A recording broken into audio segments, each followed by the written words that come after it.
Hi guys, tonight we drift quietly into the frozen lands of the north. The sun is sinking, the air is turning cold, it feels like ice against your cheeks. The wind is coming off the fields like a cold river, finding every gap in your clothes.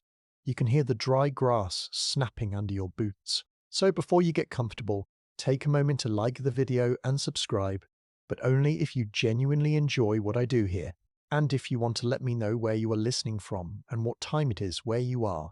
I always love seeing those little snapshots of the world.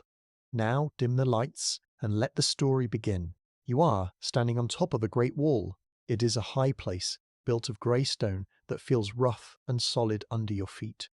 The wall stretches out to your left and to your right. It goes on for miles, cutting across the hills like a long stone snake. You are a long way from home. The sky above you is wide and heavy. All day has been the colour of slate, a dark and angry grey. Now, as the evening comes, the clouds are turning a deep purple, like a bruise. The sun has already dipped below the hills, leaving only a faint line of red light on the horizon. It is the only warmth you can see, and it is fading fast. You take a deep breath. The air here in Britain is different. It is not like the warm golden air of Italy where you were born. Here, the air tastes sharp. It tastes of wet earth, pine needles, and coming snow. When you breathe out, you see a puff of white cloud in front of your face.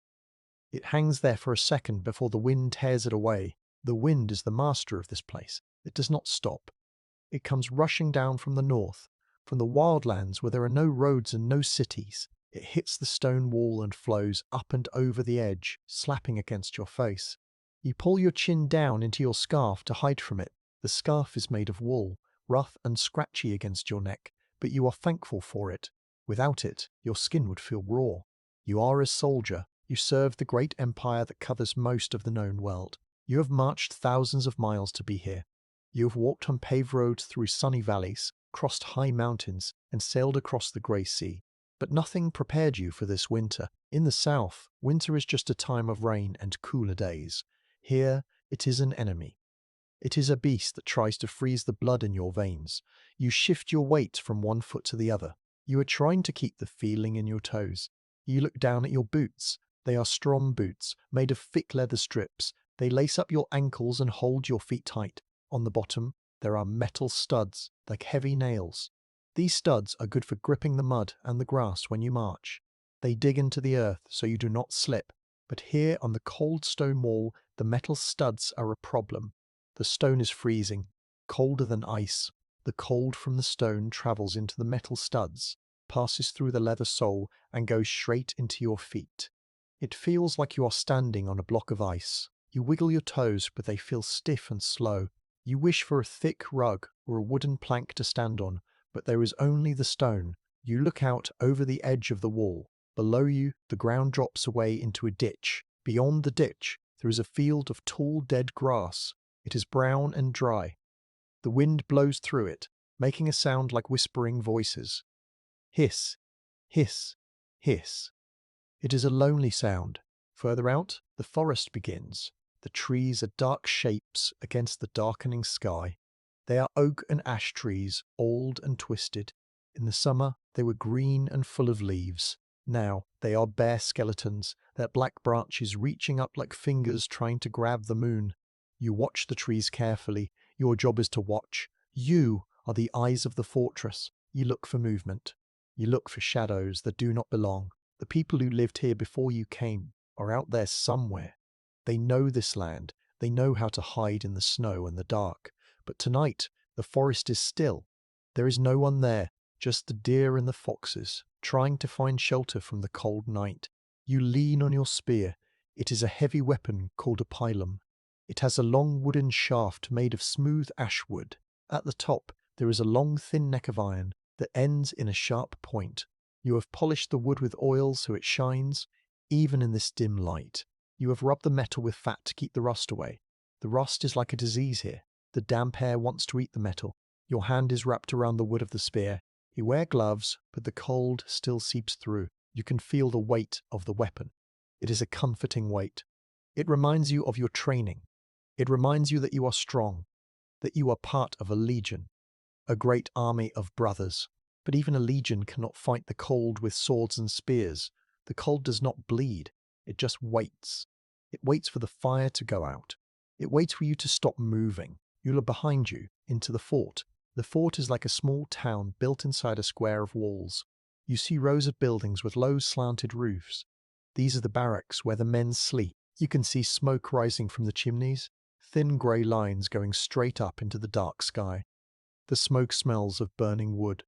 It is a good smell. It promises warmth. Inside those walls, your friends are resting. They are sitting around small fires, trying to get warm. They are cooking porridge in clay pots. They are mending their clothes or sharpening their knives. You can almost hear the low hum of their voices, talking in Latin, telling stories about home, about the sun, about wine and sweet bread. You miss home. You remember the feeling of the sun on your back.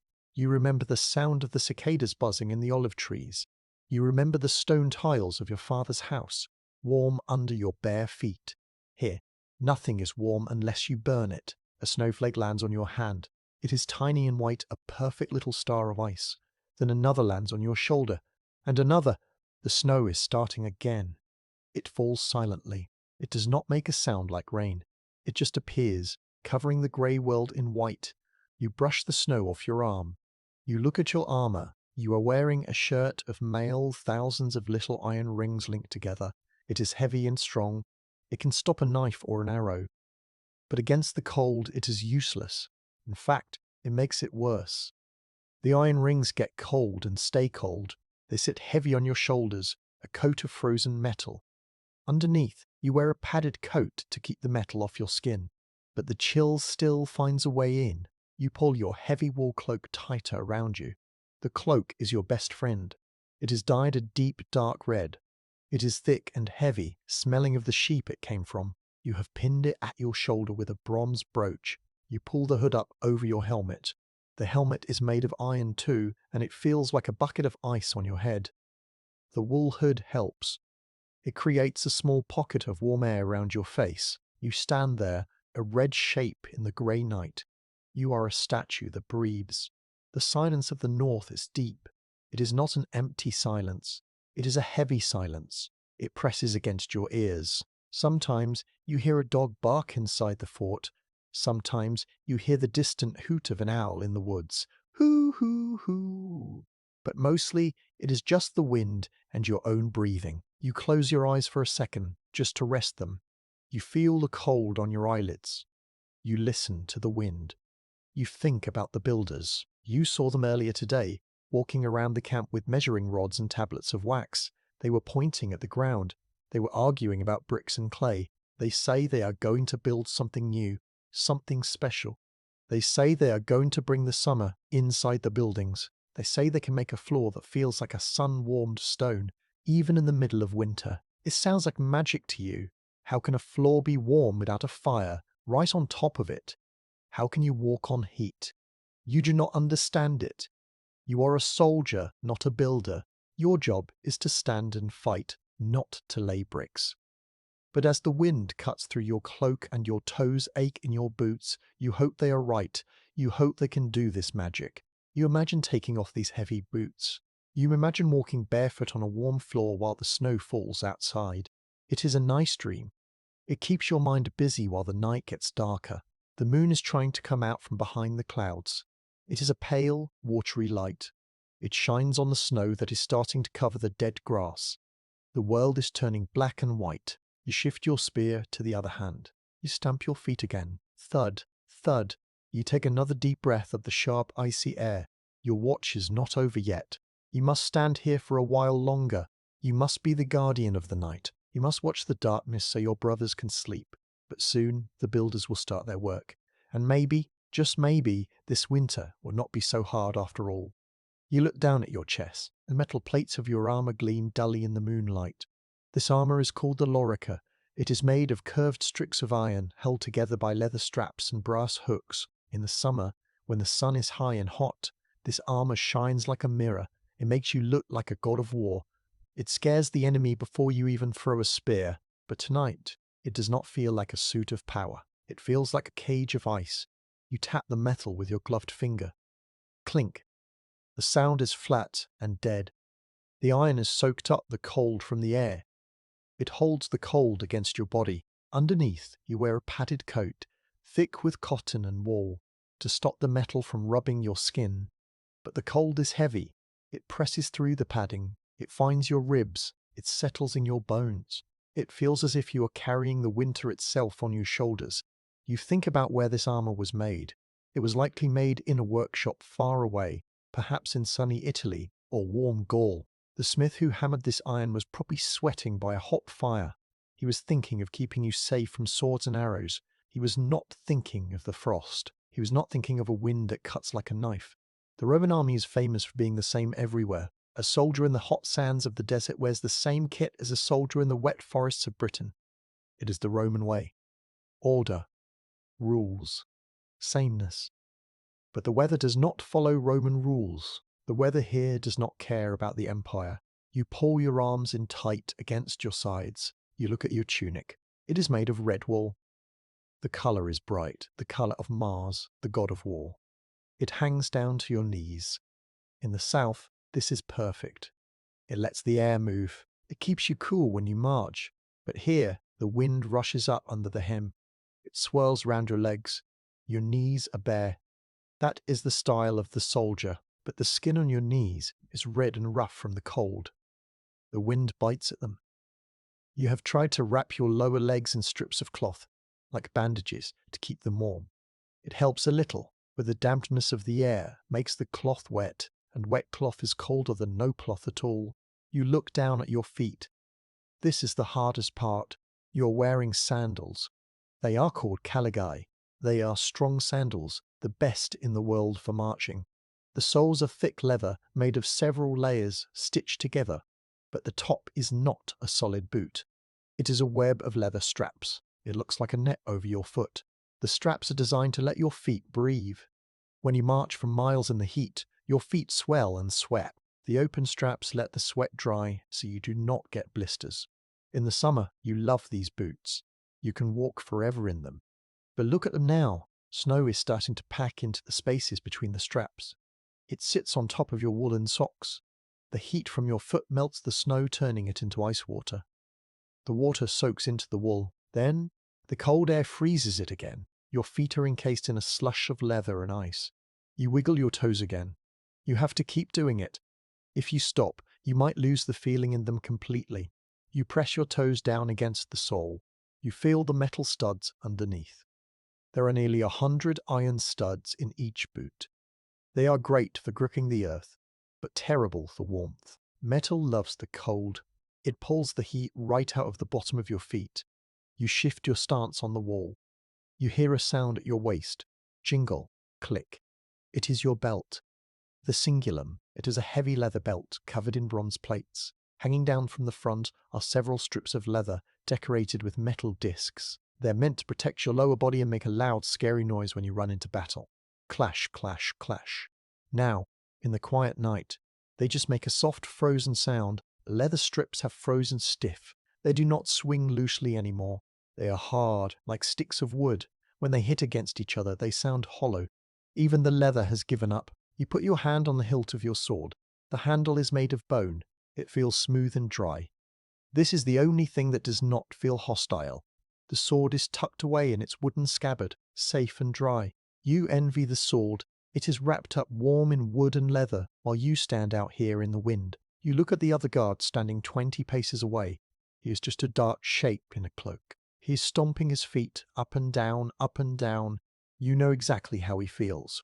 You are both sharing this silent misery. You are two specks of red and iron in a world of white and grey.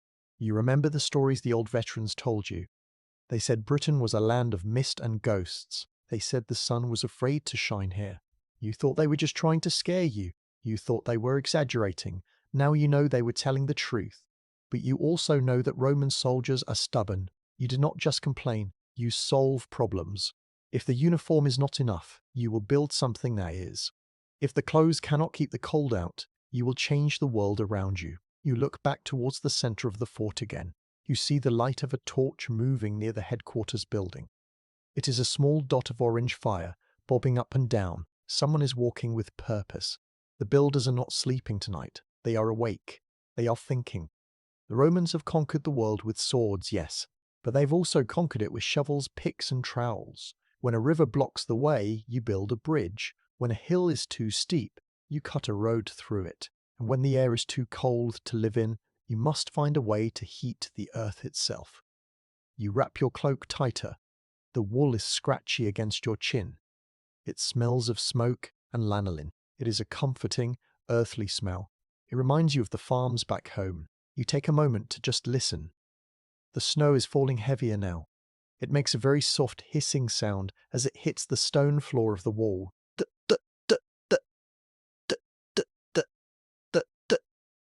It lands on your helmet with a tiny ping. The world is slowly being painted white. The sharp edges of the wall are becoming soft and round with snow. The dark ditch below is filling up. The cold is relentless. It does not get tired. It does not need to sleep. You close your eyes for a brief second. You imagine a fire, not a small campfire that burns your face while your back freezes. You imagine a heat that is everywhere, a heat that comes from below, rising up like magic. You imagine standing in a room where you can take off this heavy armor, unlace these frozen sandals, and just be warm. It feels like a distant dream. But you know the engineers. You know the men who mix the mortar and cut the stone. They are clever. They have a plan. The wind picks up again, swirling around the stone tower. It rattles the wooden shutters of the watch post. It is trying to get in. But you stand firm. You are the wall. You are the watchman. Let the builders draw their plans. Let them argue over bricks and flues. You will hold the line while they work. You will stand in the cold so that one day soon you might all sleep in the warmth. The night is long, but you are patient. You adjust your grit on the cold spear. Lift your chin and stare back into the dark. You step down from the high, windy wall. Your shift is finally over. Your legs feel stiff and heavy, like blocks of wood as you climb down the wooden ladder. Your boots make a dull thumping sound on the frozen earth. Thump, thump. You walk across the courtyard of the fort. The ground is hard and uneven, covered in a dusting of fresh white snow. You head towards the barracks. This is where you live. It is a long, low building made of stone and timber. The roof is covered in clay tiles that are slick with frost. You reach the heavy wooden door. It is swollen from the damp, so you have to use your shoulder to push it open. It scrapes against the floor with a loud groan. You step inside and quickly push the door shut behind you to keep the wind out. The first thing that hits you is the smell. It is not the smell of home, it is a thick, sharp smell of burning. It smells like charred wood and ash. It fills your nose and coats the back of your throat. You take a breath, but the air feels heavy and dry. You blink your eyes. They instantly start to water. The room is dim, lit only by the flickering orange glow of a fire in the center of the room. A grey haze hangs in the air. It looks like a low cloud that has been trapped inside the room. It swirls slowly around the wooden beams of the ceiling. This is the problem with winter quarters. To keep the cold out, you have to shut everything tight. The windows are covered with wooden shutters. The gaps under the doors are stuffed with old rags. There is no way for the fresh air to come in, and no way for the stale air to get out. You walk towards the middle of the room. Here sits the enemy and the friend, both in one. It is the brazier. A brazier is a simple thing. It is a large, shallow metal dish made of heavy iron. It stands on 3 short legs that look like the paws of a lion. Inside the dish, a pile of charcoal is burning. The charcoal glows with a deep, pulsing red light. Every now and then, a little flame jumps up, blue and yellow, dancing for a second before vanishing. You stand close to it. You hold out your frozen hands. The heat is intense. It radiates out from the metal and warms your palms. For a moment, it feels wonderful. The pain in your fingers starts to fade. The blood starts to flow again. You close your eyes and lean forward, trying to soak up the warmth. But then, you have to step back. The front of your tunic is getting too hot. It feels like your skin is scorching. But your back, which is facing the cold stone wall, is still freezing. You are a soldier, divided. Half of you is baking in an oven, and the other half is standing in a snowstorm. There is no gentle warmth here. It is angry heat. And then there is the smoke. The charcoal is supposed to be good fuel, It is wood that has already been burned in a special way to take out the impurities. It is meant to burn clean, without much smoke, but supplies are low this far north. Sometimes the wood is green or damp. Sometimes the charcoal is cheap and dusty. Tonight the brazier is hissing. A thin line of grey smoke rises steadily from the coals. It goes up towards the roof, but it has nowhere to go, so it drifts back down. It settles in your hair. It settles on your blankets. It settles in your lungs. You look around the room at your tent mates. There are 8 men in this room. They are your family away from home. One of them is sitting on his bunk, polishing his helmet. He stops to cough.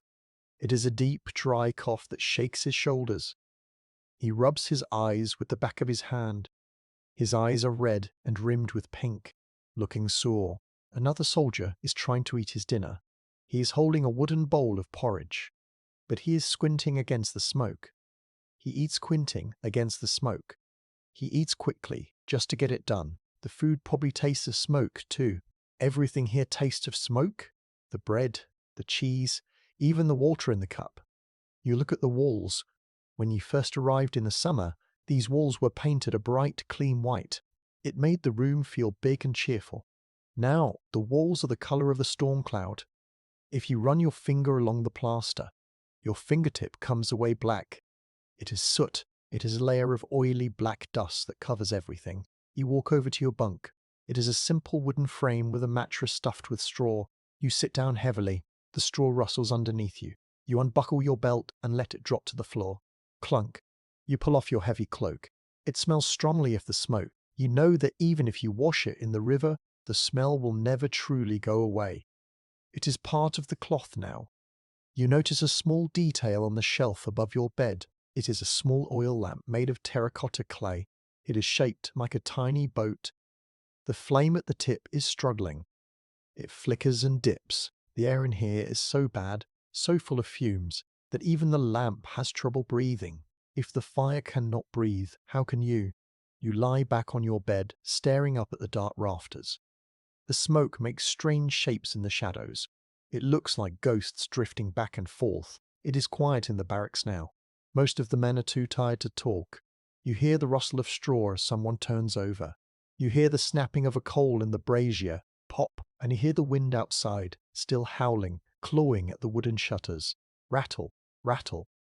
This is the choice you have every night. You can open the shutters to let the smoke out, but then the freezing wind comes in and turns the room into an icebox. Or you can keep the shutters closed to stay warm, but then you have to breathe this thick grey poison.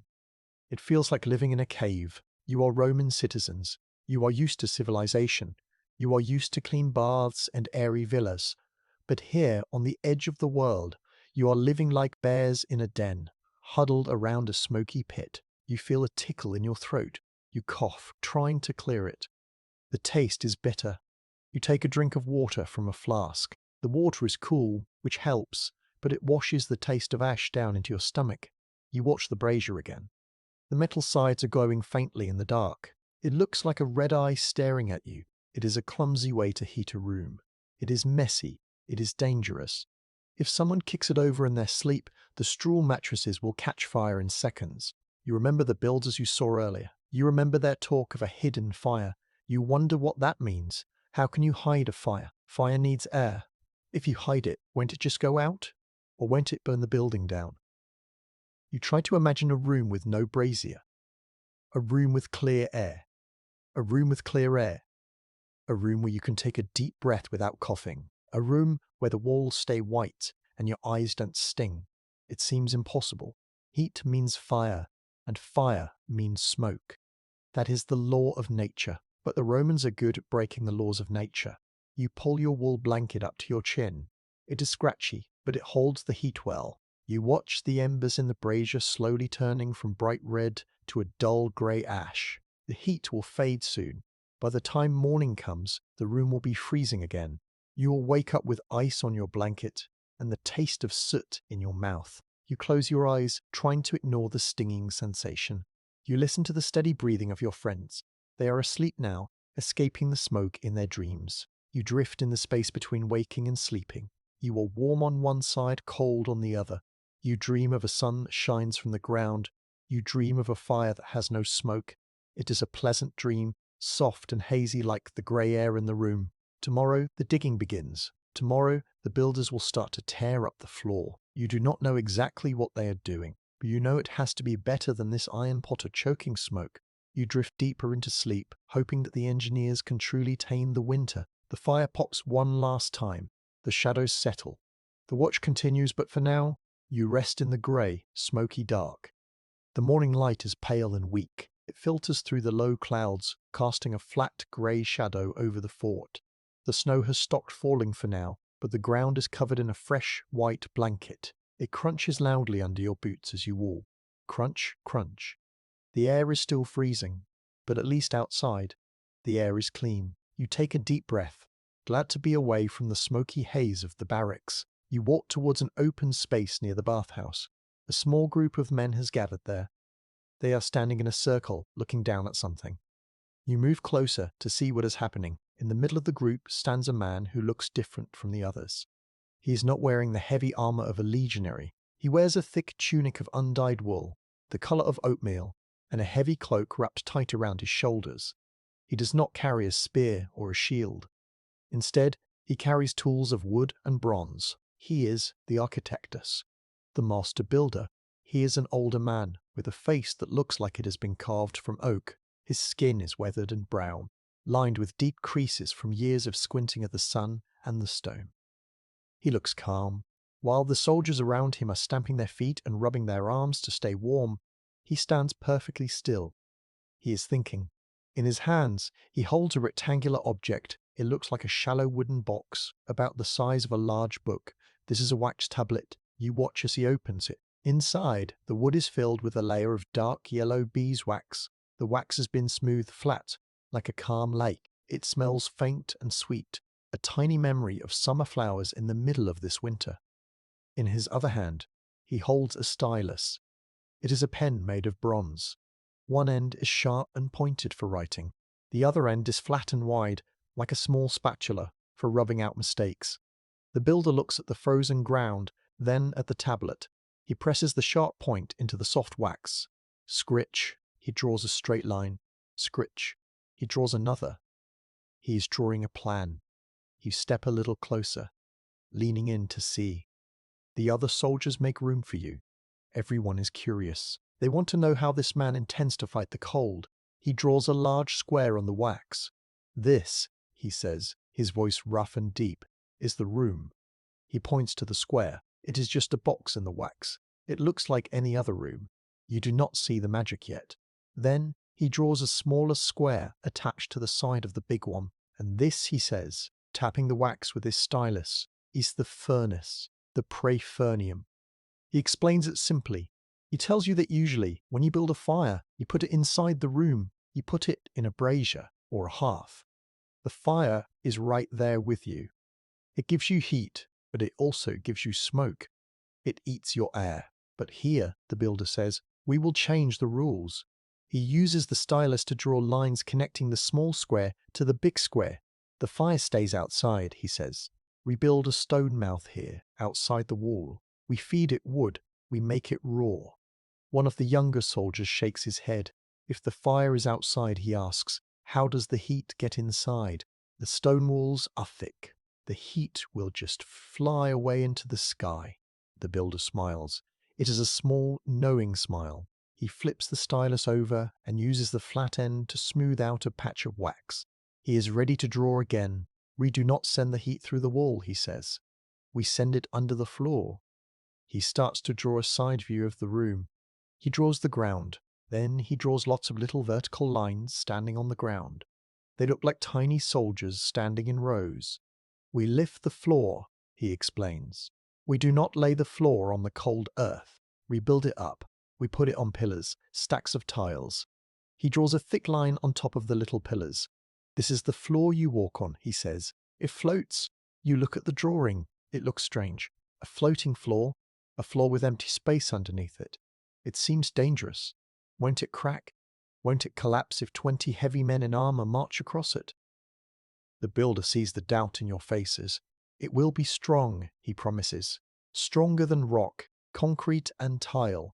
He points to the gap he has drawn between the ground and the floating floor. This empty space, he says, is for the fire, not the flames, but the breath of the fire, the hot air, the smoke, the heat. He moves his stylus along the wax, tracing a path. He shows how the fire burns in the outside furnace. The heat is pulled into the gap under the floor. It flows like water.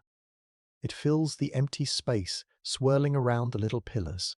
It warms the tiles from below. The stone soaks up the heat, he says. It holds it. It becomes a radiator. You walk on the warmth. You try to imagine it.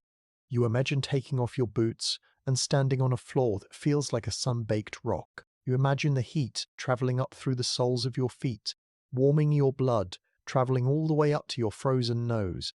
But smoke rises, another soldier points out. If the smoke goes under the floor, it will just sit there.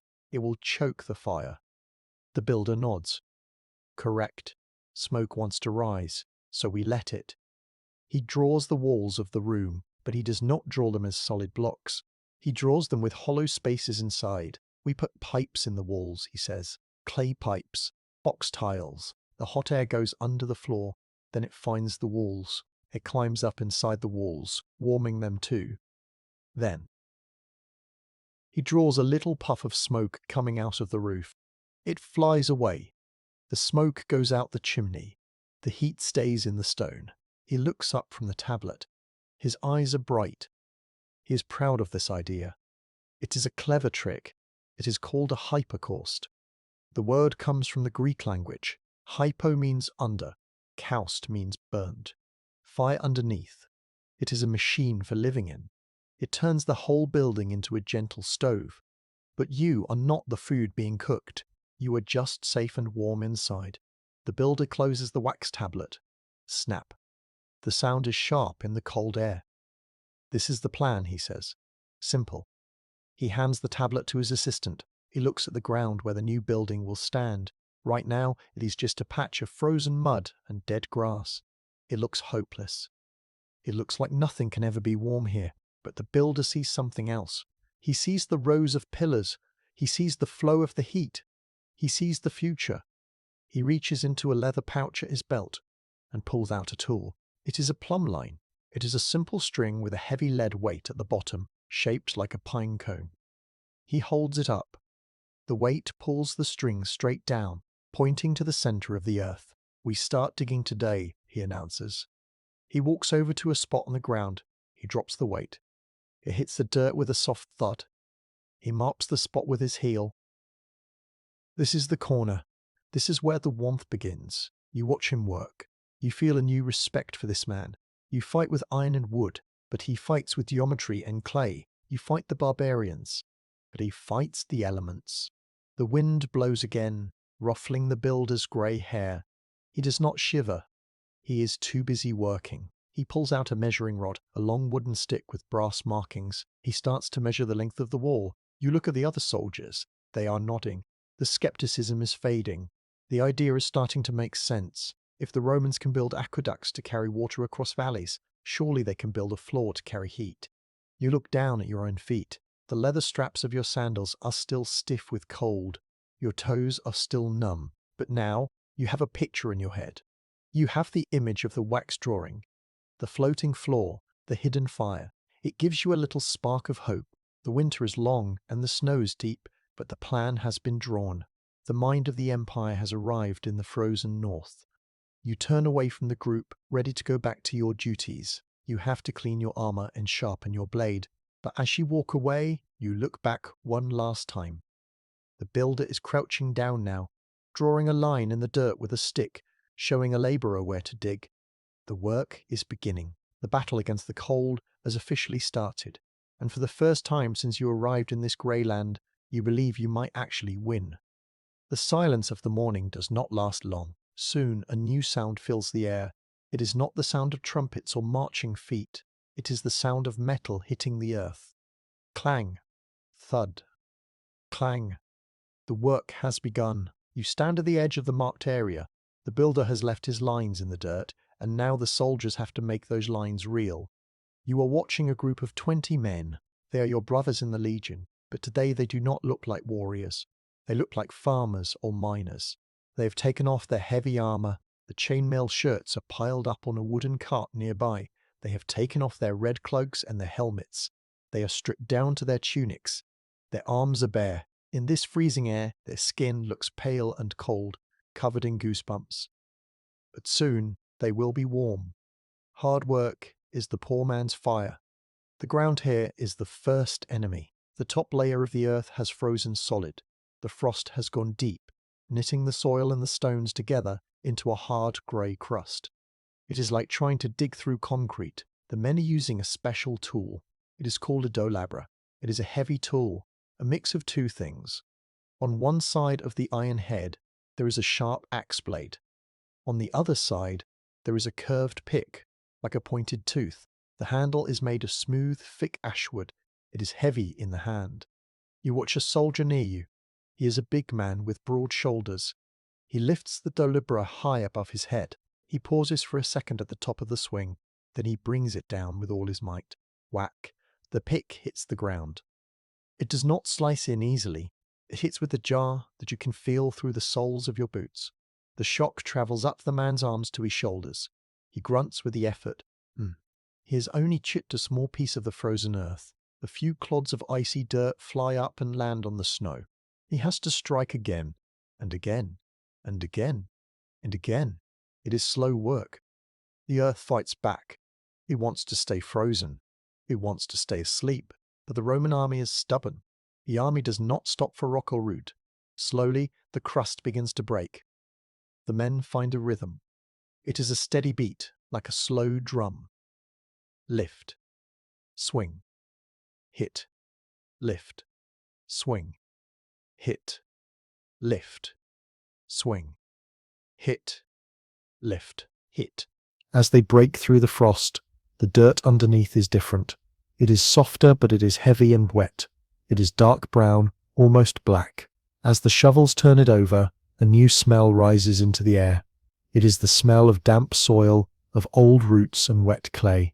It is a heavy, earthy smell. It reminds you of graves and gardens. Steam begins to rise from the hole. The ground inside is warmer than the air outside. The dark earth is steaming as if it were cooking. And the men are steaming too. Even though it is freezing cold, sweat is running down their faces. It darkens the backs of their tunics.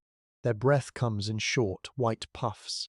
They are generating their own heat, burning their energy to carve out this space. They are digging a large pit.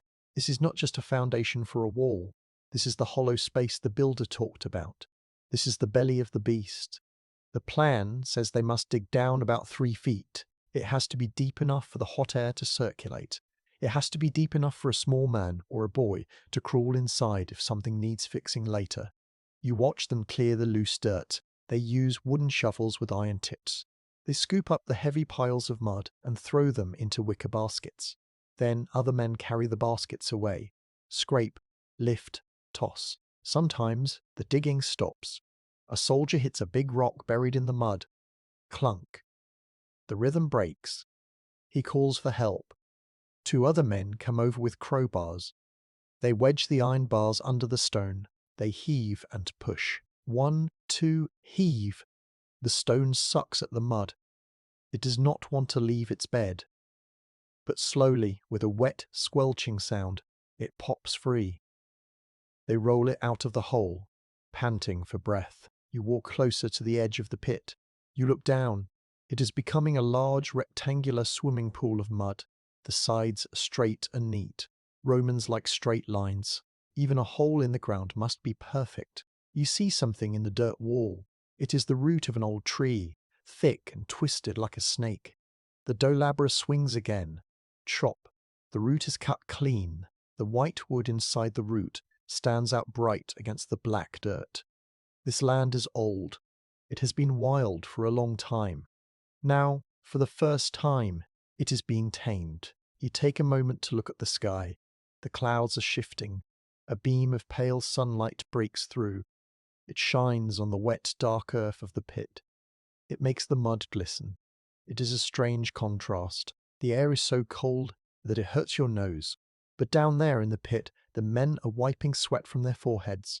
They are working so hard, they have forgotten the winter for a moment. You think about the history of the Legion. People think soldiers only fight battles. They think of swords and shields, but you know the truth. A Roman soldier is a builder first. You spend more time holding a shovel than a sword. You spend more time digging ditches than fighting enemies. That is the secret of the empire. You do not just conquer the people, you conquer the land. You change the shape of the world to fit you. One of the men climbs out of the pit to take a drink. He grabs a leather flask and tips it back. Water spills down his chin, washing away a streak of mud. He is breathing hard. His chest heaves up and down. He looks at you and nods. He looks tired, but he also looks satisfied. There is a simple joy in seeing a job getting done. A few hours ago, this was just a patch of snow. Now, it is a construction site. Hard ground? You ask him quietly. Like iron, he replies, wiping his mouth, but we are breaking it. He goes back to work. He slides back down into the hole. The pile of dug-up earth is getting higher. It sits next to the pit like a small mountain. It is a mix of brown soil, grey clay, and white stones. Later, they will use some of this to pack around the walls. Nothing is wasted. The digging goes on all day. The sun moves across the sky, hidden behind the grey clouds. The light begins to fade. By the time the evening comes, the hole is finished. It is a large, deep rectangle cut into the British soil. The bottom has been levelled flat. The loose dirt has been swept away. The men climb out one by one. They are covered in mud. Their tunics are stained. Their hands are raw and red. They put their heavy cloaks back on, shivering as the sweat cools on their skin. You stand there alone for a moment as they head towards the mess hall for food. You look into the empty pits. It is dark down there. It looks like a waiting grave. But you know it is not a grave. It is a womb. It is the place where the heat will be born. The wind blows over the edge of the pit. It swirls around in the empty space. Soon, this cold hole will be filled with fire and warm air. But for now, it is just a silent, dark gap in the earth, waiting for the bricks.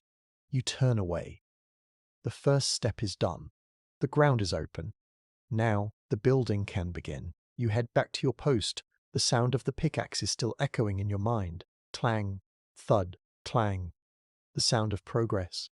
You leave the deep, dark pit behind you. You walk across the frozen ground to a different part of the camp. Here, the air smells different. It does not smell of digging or smoke. It smells heavy and wet, like the bank of a river after a rainstorm. You have come to the brick fields. This is where the skeleton of the new heating system is being born. You see a long, low shelter.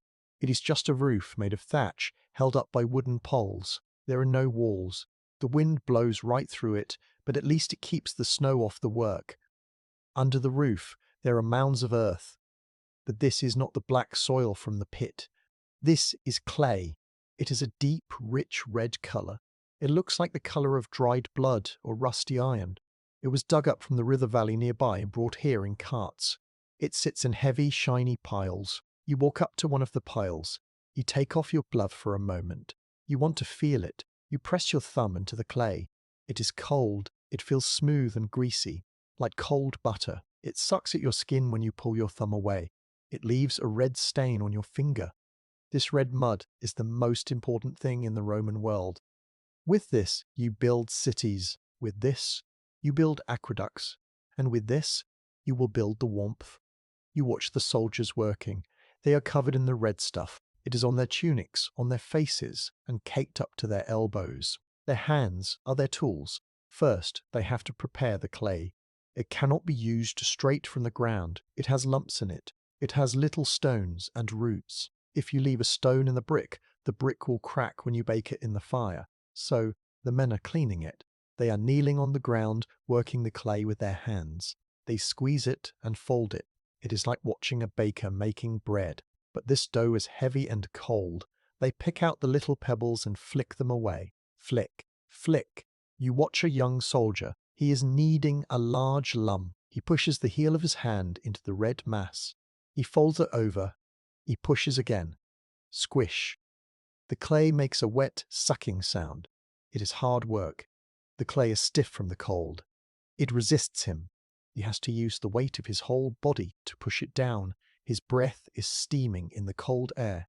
Once the clay is smooth and clean, it is time to give it shape. The Romans do not guess the size of their bricks. Everything is measured. Everything must be the same.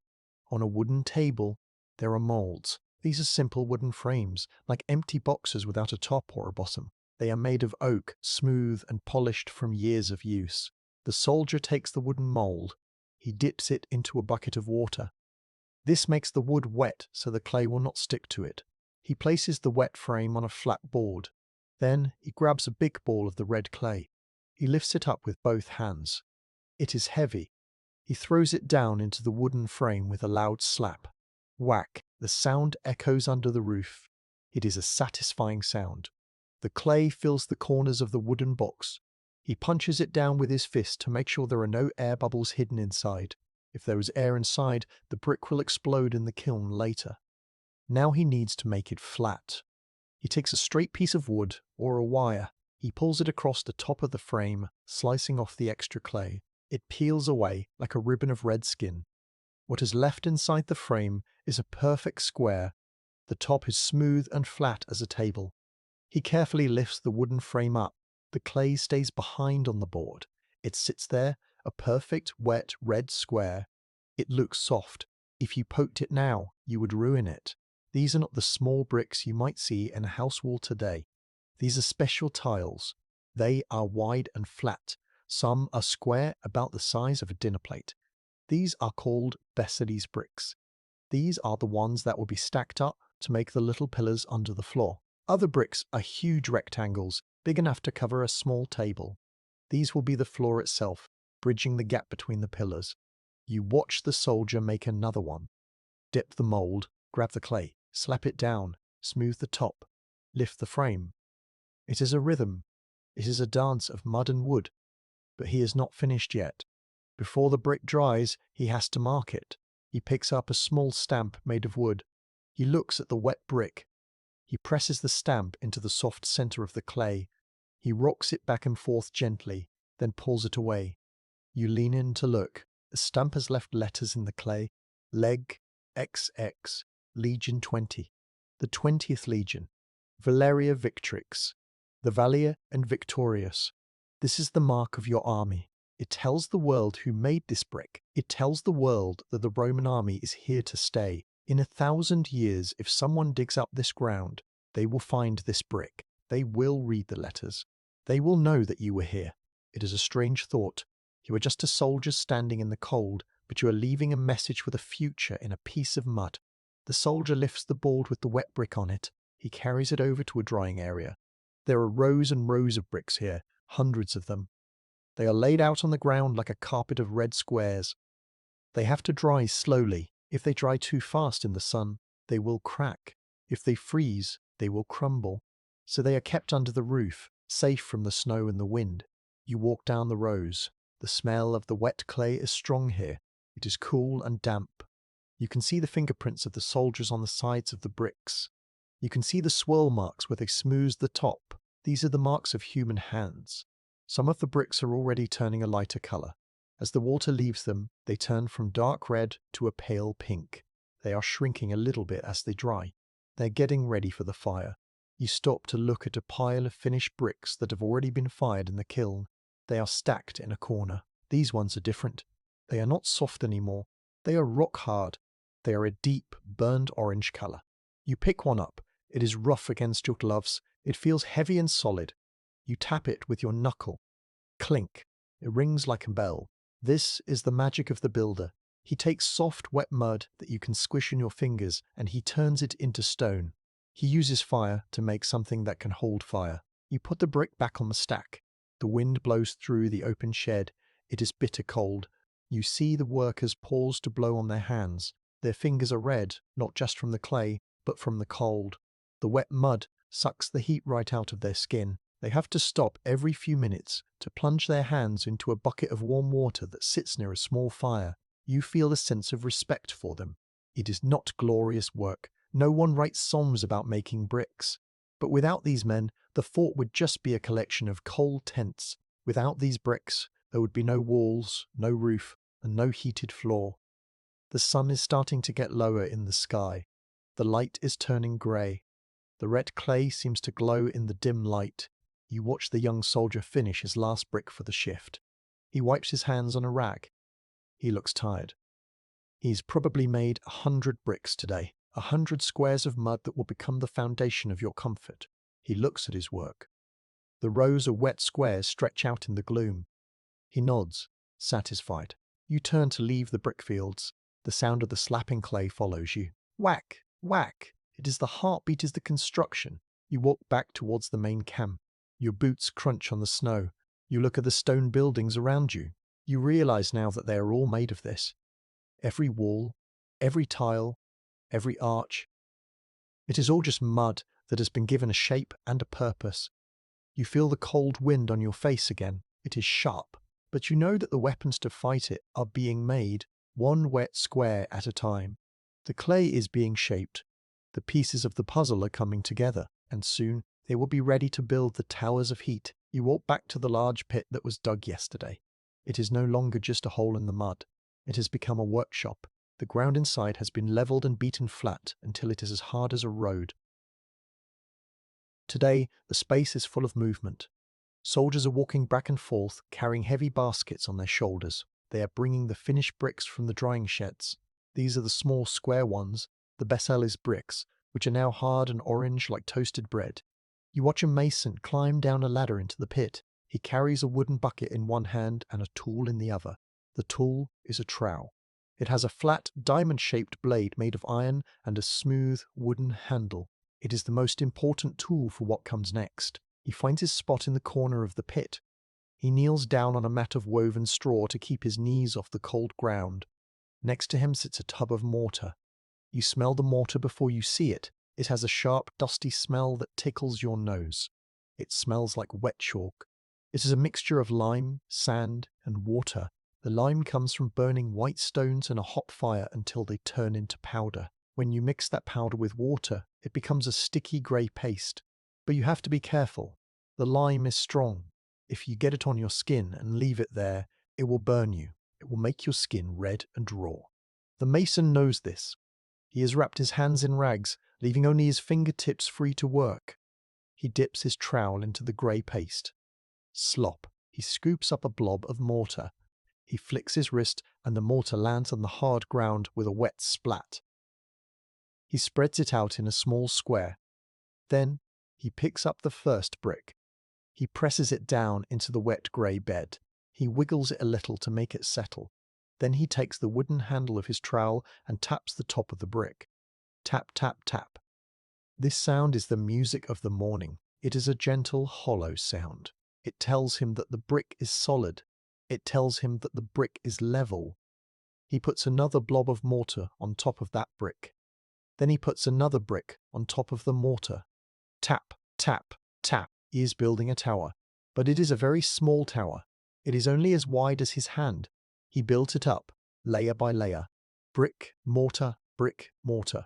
He checks his work with a string. He holds a weighted string next to the tower to make sure it is standing straight up. If it leans even a tiny bit, the whole floor might fall down later. The Romans love straight lines. A crooked line is a sign of a lazy mind. He stops when the tower is about 2 feet high. It is not tall. It comes up to your knee. It looks like a little chimney standing all alone in the dirt, but it will not be alone for long. You look across the pit. There are 10 other men doing exactly the same thing. They are working in a grid. They leave a gap between each tower, a space about the width of a man's shoulders. This gap is important. This is where the hot air will flow. If the towers were too close together, they would block the heat. If they were too far apart, the floor above would be too weak and it would crack. They have to be perfect. Slowly, the pit begins to fill up with these little stacks. They are called pilae. It is a Latin word that just means pillars or piles. It is a strange sight. It looks like a forest of red tree stumps, or maybe a garden of square stone mushrooms. The ground is covered in them. There are dozens, then scores, then hundreds. The work is repetitive. It is soothing to watch. Scoop, spread, place, tap, over and over again. The men move in a trance. They do not talk much. They just focus on the rhythm. The grey mortar oozes out from between the red bricks like cream from a cake. The mason uses the edge of his trowel to scrape it off and make the joint neat. Scrape. You sit on the edge of the pit, watching the forest grow. The wind blows over your head, but down in the pit, the air is still. You can see the steam rising from the bucket of mortar. The lime makes the water hot as it mixes. It adds a tiny bit of warmth to the cold day. One soldier stops to stretch his back. He stands up and rubs his lower spine. Building a floor requires you to be on your knees all day. It is a humble posture. He looks at the grid of towers he has built. He checks the rows. They are perfectly straight in every direction. If you look one way, you see a long corridor of empty space. If you look the other way, you see another corridor. It is a maze for the wind. He picks up a larger tile. This one is bigger than the others, about 2 feet wide. He places it gently on top of one of the stacks. This is the cap. It is like a hat for the pillar. It is wide enough to bridge the gap to the next pillar. This is what the floor will rest on. He places another cap on the next pillar. Now the two hats almost touch. There is just a tiny line between them. The soldier looks up at you and smiles. He points to the gap between the pillars underneath the big caps. "Room for the dog to sleep," he says. It is an old joke. The space under the floor is just big enough for a small dog to crawl around in. And sometimes, in the older forts, dogs actually do crawl in there to stay warm in the winter. But here, the fire will be too hot for any animal. This space belongs only to the heat. The sun begins to set behind the fortress walls. The light turns golden and low. Long shadows stretch out from the hundreds of little brick towers. The shadows cross each other on the ground, making a pattern of dark and light. The pit looks mysterious now. It looks like the ruins of a tiny city. You can imagine little people living in the streets between the brick stacks. The masons begin to pack up their tools. They clean the mortar off their trowels. If they let it dry, it will turn to stone and ruin the tool. They wash the iron blades in a bucket of water. Swish, swish. The water turns grey and cloudy. They cover the fresh stacks with straw mats. The frost is coming tonight. If the wet mortar freezes before it dries, it will crumble into dust. The frost is a thief. It tries to steal the strength of the building, so the soldiers must tuck the bricks in, just like they tuck themselves into bed. You stay for a moment longer. The site is quiet again. The tapping has stopped. There is just the forest of pillars, standing silent in the twilight. You try to count them. 100, 200. You lose count. There are so many. Each one was built by a pair of cold hands. Each brick was placed with care. It is amazing to think that all of this work will disappear. Once the floor is laid on top, no one will ever see these pillars again. They will be hidden in the dark forever. They will do their job in the blackness, holding up the soldiers and guiding the heat without any praise or glory. That is the way of the engineer. The most important parts are often the ones you cannot see. You feel a chill in the air. The temperature is dropping fast. You pull your cloak tighter. You look at the dark spaces between the brick stacks. Soon those spaces will be filled with the breath of the furnace. But for tonight, they are just cold shadows. You stand up, your knees cracking a little. You are stiff from sitting still. You turn and walk back towards the barracks.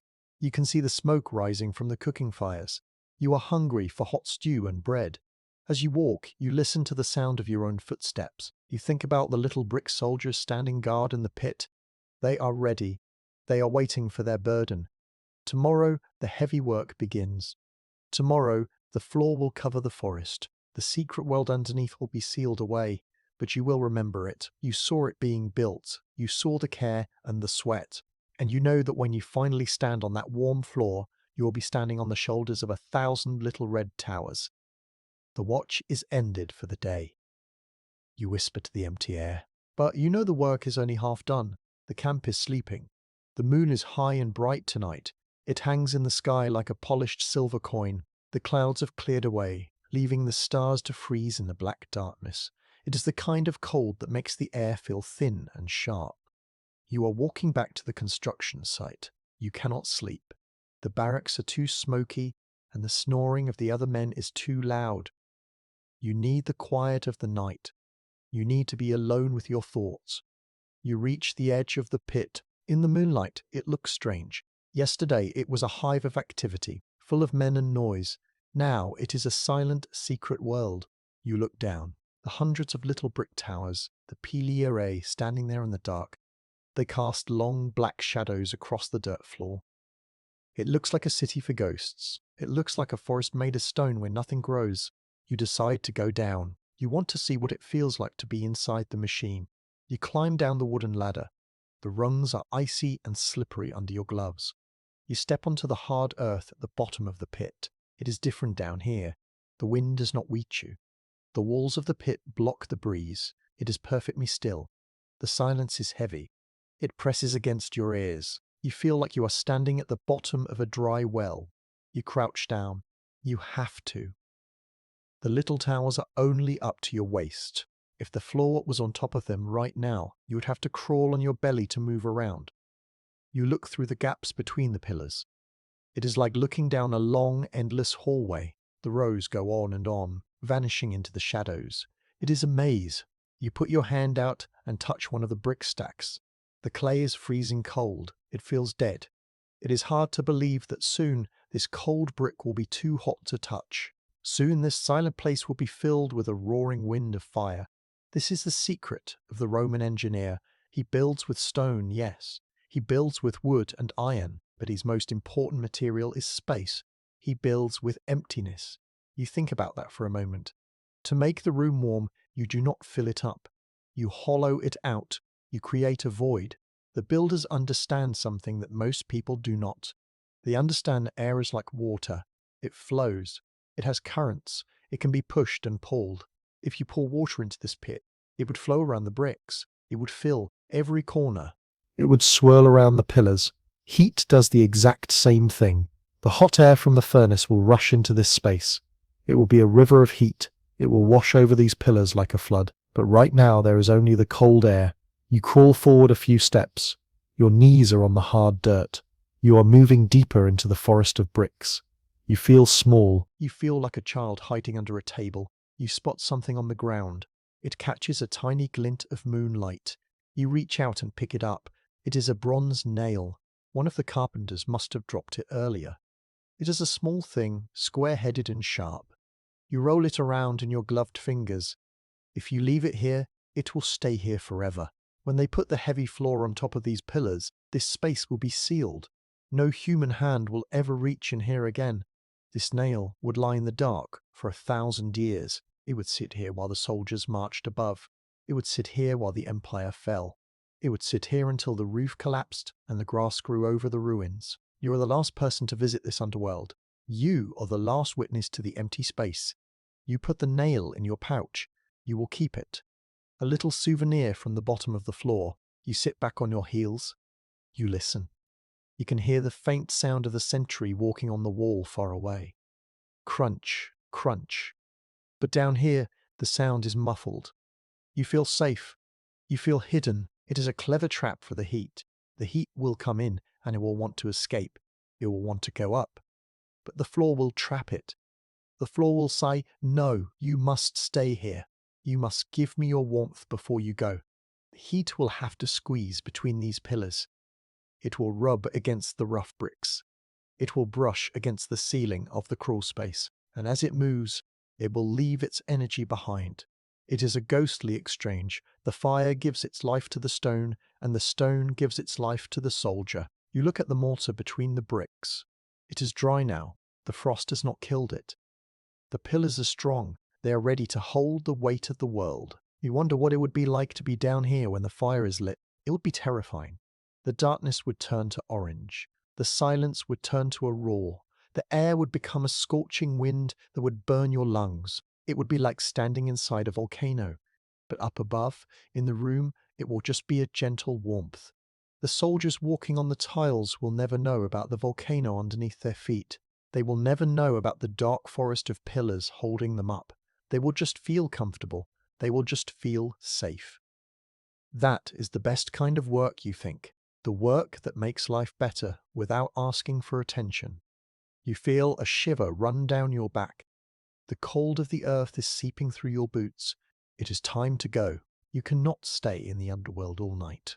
You belong to the world of the living, the world of the sky and the wind. You stand up slowly. Careful not to knock over any of the stacks, you walk back to the ladder. You climb up, rung by rung, rising out of the pit.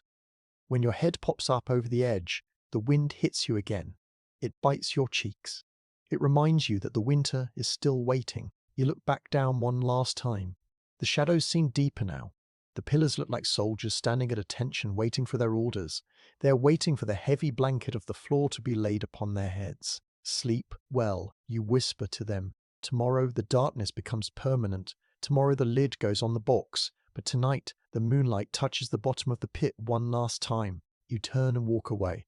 The camp is still sleeping. A dog barks once, then is quiet. You head back to your warm, smoky barracks. You will sleep better now. You have seen the foundation.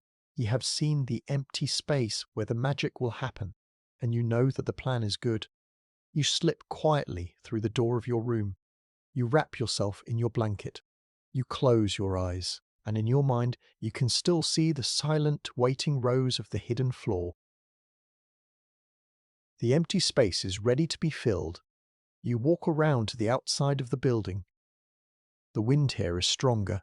It rushes across the open fields and hits the stone wall with a slap. You pull your wool scarf up over your nose. You can smell the snow coming again.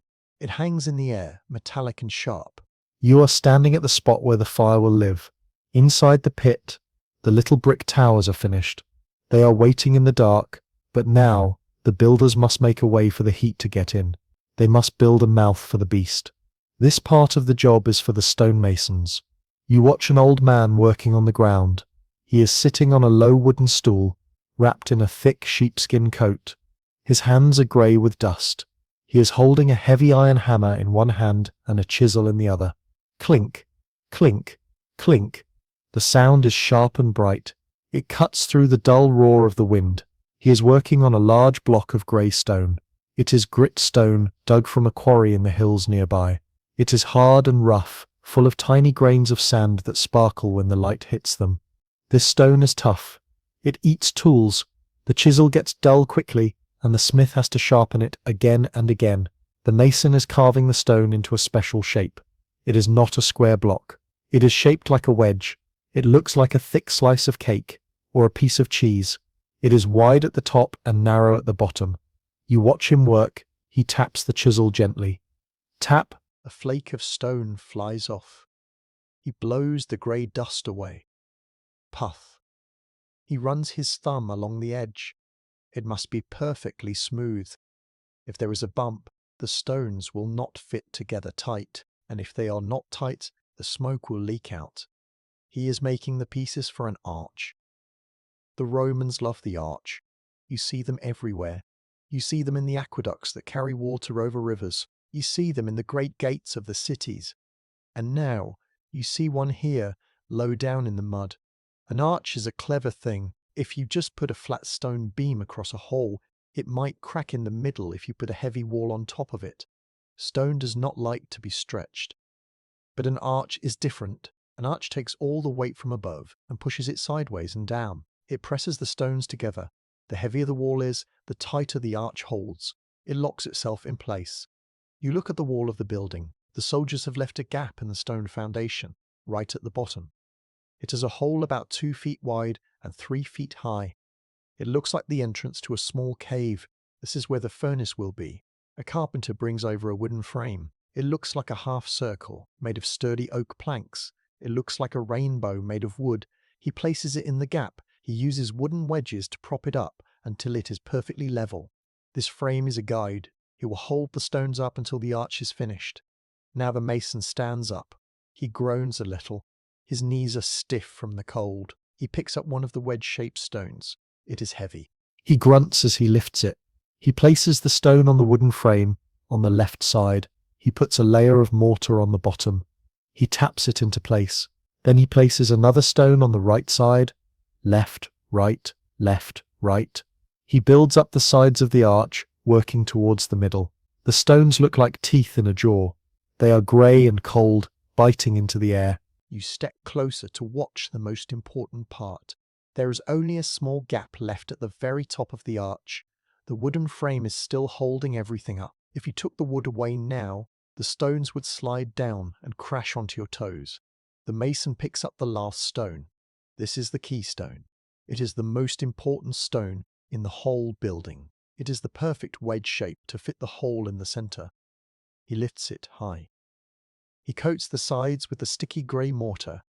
He slides it into the gap at the top of the arch. It fits snugly, but it needs a little persuasion.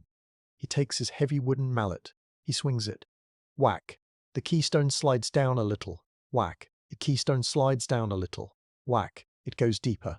Whack. It sits flush with the other stones. The arch is complete. Now all the stones are pushing against this one central piece. They are locked in a permanent hug. The mason nods to the carpenter. "Strike it," he says. The carpenter grabs a hammer and hits the wooden wedges under the frame. Bang, bang. The wedges pop out. The wooden frame drops down a few inches. It is loose now. This is the moment of truth. The wood is no longer holding stones. The stone is holding itself. You hold your breath. You expect to see the stone slip. You expect to see the arch crumble. But nothing moves. Not even a grain of dust falls. The arch stands firm. It is solid as a rock. It looks as if it has been there for 100 years. The mason smiles. It is a small, hidden smile behind his grey beard. He knows his trade. He has built a bridge for the wall to cross over the fire. Now they can build the rest of the furnace. This part is called the praefurnium. It is the stoking room. They build 2 low walls extending out from the arch, like a small corridor. This is where the fire will actually burn. It needs to be outside the main building, so the slaves can feed it with wood without disturbing the soldiers inside. You look into the dark tunnel of the arch. It looks like a throat. Soon they will shove logs and branches into this throat. They will light a fire that will roar like a dragon. The heat will rush through this stone mouth, under the arch, and into the forest of brick pillars you saw yesterday. But right now, it is just a cold grey tunnel. You lean down and look through the arch. You can see the brick pillars inside the pit. You can see the daylight coming from the other side of the room. It is a window into the underworld. The wind whistles as it blows through the new opening. Hoo! It sounds lonely. The mason picks up his bucket of mortar. He starts to fill in the gaps around the arch. He uses his trowel to smooth the grey paste. He wants it to be neat. Even though this hole will be blackened by soot and smoke, he wants it to look good today. He points to the stone cheeks of the furnace. Gretstone, he says to you, stands the heat better. Limestone cracks in the fire. Gretstone just gets harder. You nod. You did not know that. You learn something new every day in the army. You touch the rough surface of the stone. It feels like sandpaper. It is tough stuff. It is ready for the fire. A wagon rolls up nearby. It is carrying more materials. You hear the heavy wooden wheels crunching on the frozen mud. Crunchant. Crunch. The driver jumps down. He is bringing special tiles. They are not the flat bricks for the floor. They are strange, boxy things. You wonder what they are for. But that is a job for the next shift. For now, you just admire the arch. It is simple, strong, and useful. It is Roman. The sun is starting to dip low again. The days are so short here in the north. The light is weak and watery. It barely warms the back of your hand. You feel a snowflake land on your nose. It melts instantly, then another lands on your eyelash. The snow is returning. The mason packs up his tools. He wraps his chisels in an oily rag to keep the rust away. He puts his hammer in a leather bag. He stands up and stretches his back. He looks at the dark hole he has made. "Feed it well," he says softly, "and it will keep you warm." He walks away towards the campfires. You are left alone with the stone mouth. You stare into the darkness of the furnace tunnel. You try to imagine the orange glow. You try to hear the crackle of burning oak. You try to feel the heat hitting your face. But for now, there is only the cold wind rushing into the hole, disappearing under the floor. The building is hungry. It is waiting for its first meal of wood and fire. You pull your cloak tight.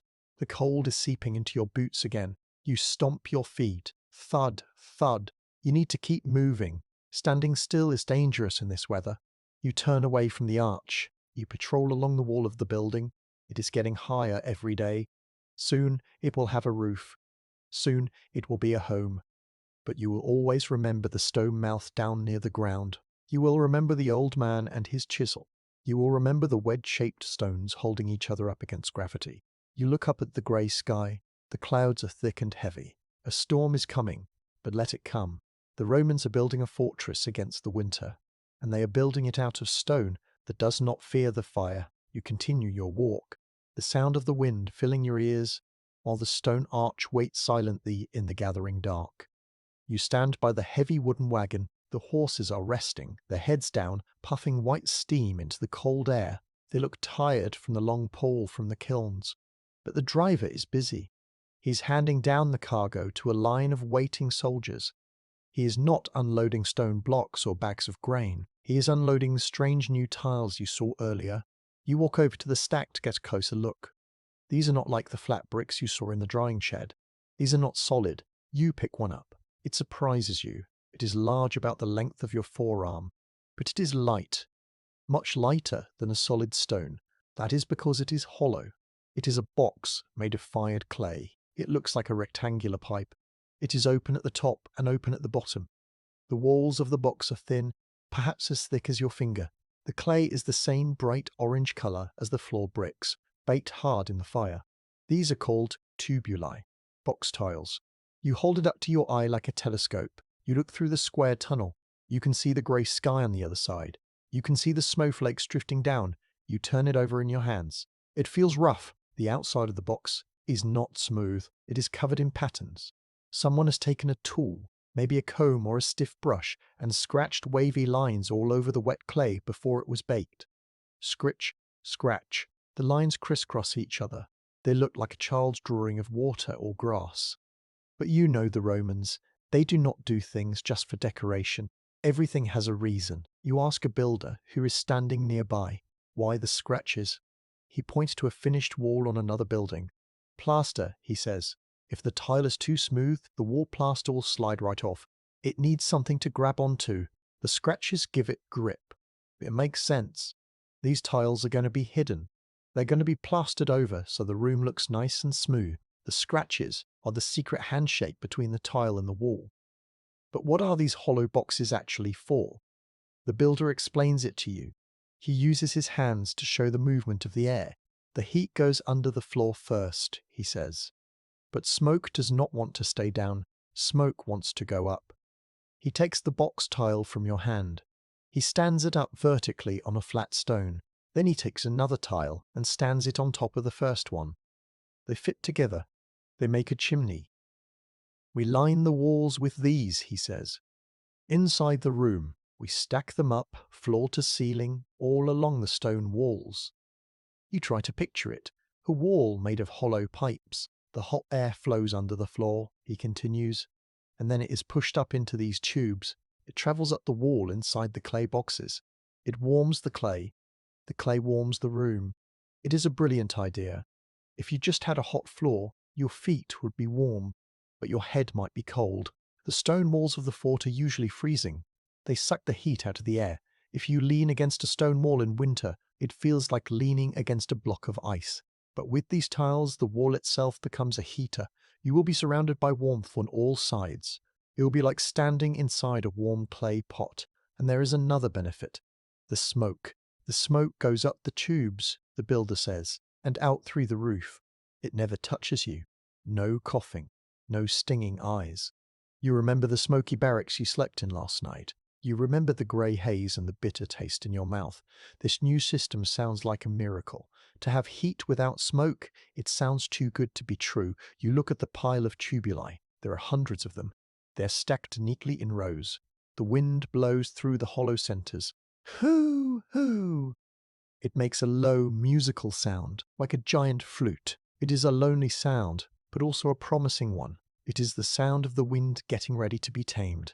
You run your hand along the side of one tile. You feel the ridges of the combed pattern. You think about the person who made this. It was probably a fast job.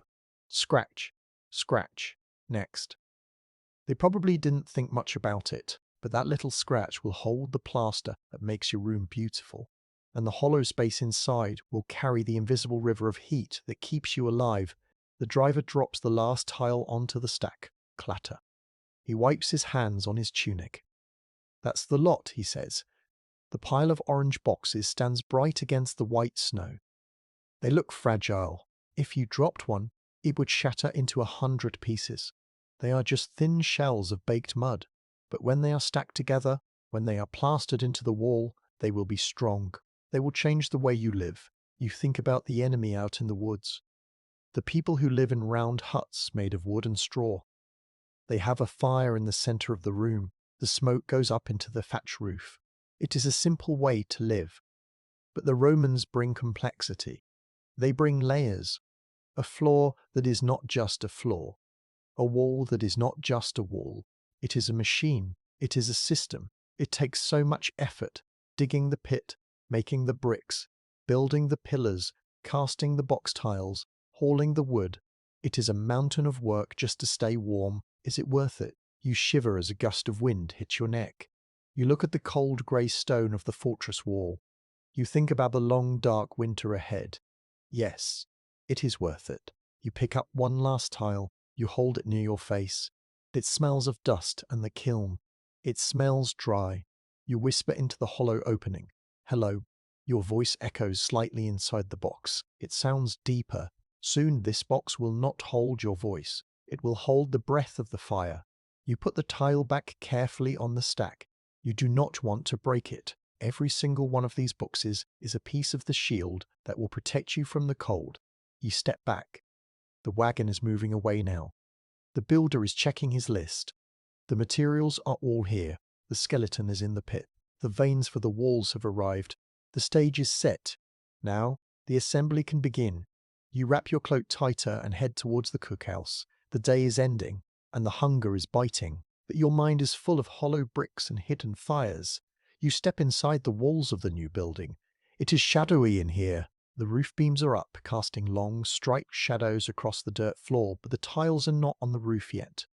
The sky looks down on you grey and distant. The sky looks down on you grey and distant. The room feels like a cold stone box.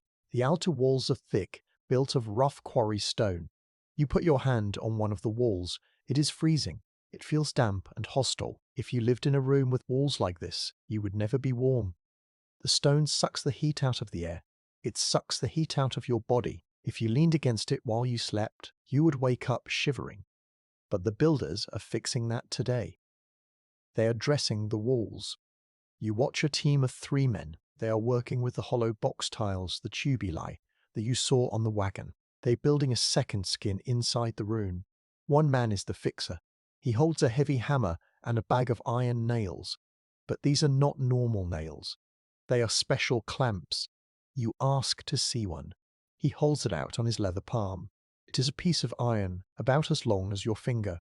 It is shaped like the letter T.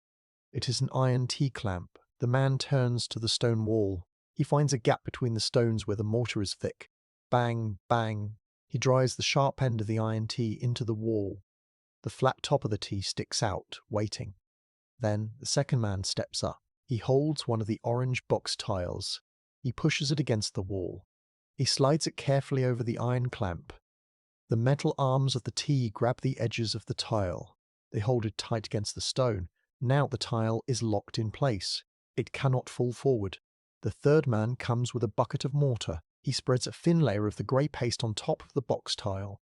Then they place the next tile on top. Slide, click, tap. They are building vertical tubes. They are stacking the boxes one on top of another, going all the way from the floor up to the roof. You step back to look at the work. It is a strange sight. The rough grey stone wall is slowly disappearing. It is being covered by a wall of orange clay. It looks like a honeycomb. The wall is now made of hundreds of hollow squares. If you put your ear against one of the tiles, you can hear the wind blowing across the top of the wall. It echoes down the tube. Ho! This is the genius of the design. The builders are making a jacket for the room. When the furnace is lit, the hot air will rush under the floor. But it will not stop there. It will be pushed to the edges of the room. It will find the bottom of these clay tubes. It will rise up inside the walls. The fire will be climbing the walls, but it will be trapped inside the clay boxes. You think about the cold stone wall behind the tiles. It will stay cold. The frost will bite at the outside of the fort. But inside, the heat will never touch the cold stone. The heat will stay in the clay tiles. The clay will get hot, and it will radiate that warmth into the room where you sleep. It is a shield. The clay fights the cold stone, and the heat wins. You watch the men work higher. They stand on wooden scaffolding, simple planks resting on trestles. They are fast. They've done this many times before. The wall of orange boxes rises quickly. You notice something else. They are leaving a tiny gap between the clay tiles and the stone wall. They are using small pieces of broken tile as spacers. Why the gap, you ask? The fixer looks down. To keep the damp out, he says. He explains that stone walls in Britain are always wet. The rain soaks into them. If the hot clay tiles touch the wet stone, the heat would be wasted trying to dry out the wall. But with the gap, the damp stays on the stone and the heat stays in the tile. It is a room within a room. You walk to a corner where they have finished a section. The orange tiles go all the way up to the roofline. It looks neat. The comb scratches on the tiles catch the light. They are ready for the plaster that will cover them later. You touch the clay surface. It is cool now, but it feels dry. It feels friendly. It does not bite your hand like the stone does. You imagine sitting in this room when it is finished. You will not see the stone. You will not see the orange boxes. You will just see a smooth, painted wall. You might lean your back against it, and instead of ice, you will feel a gentle heat, like a stone that has been sitting in the summer sun all afternoon. It will be like a hug from the building. The workers are moving to the next wall now. The clicking of the tiles and the scraping of the trowels fills the air. Scrape, click, tap. It is peaceful work. It is not like the violent digging or the heavy lifting of the stone arch. This is delicate. It is assembly. It is fitting the pieces of the puzzle together. A bird flies down and lands on the top of the unfinished wall. It is a robin with a bright red chest. It looks at the strange orange honeycomb. It tilts its head. It chirps once, loud and clear, then flies away. Even the birds are curious. They have never seen a hollow wall before. In nature, walls are solid. Only Romans build walls that are full of air. You check the sky. The light is fading fast. The grey clouds are turning purple again. The temperature is dropping. The workers speed up. They want to finish this section before the dark comes. You watch them place the last few tiles. The iron clamps are driven home. The mortar is smoothed. The wall is lined. You feel a sense of satisfaction. The trap is set. The floor will hold the heat. And now the walls will hold it too. The cold has nowhere to get in. You turn to leave. You have to report to the guardhouse. Your shift on the wall is coming up again. You will be standing in the wind, freezing, while these tiles sit here safe and dry. But it gives you hope. You know that soon the work will be done.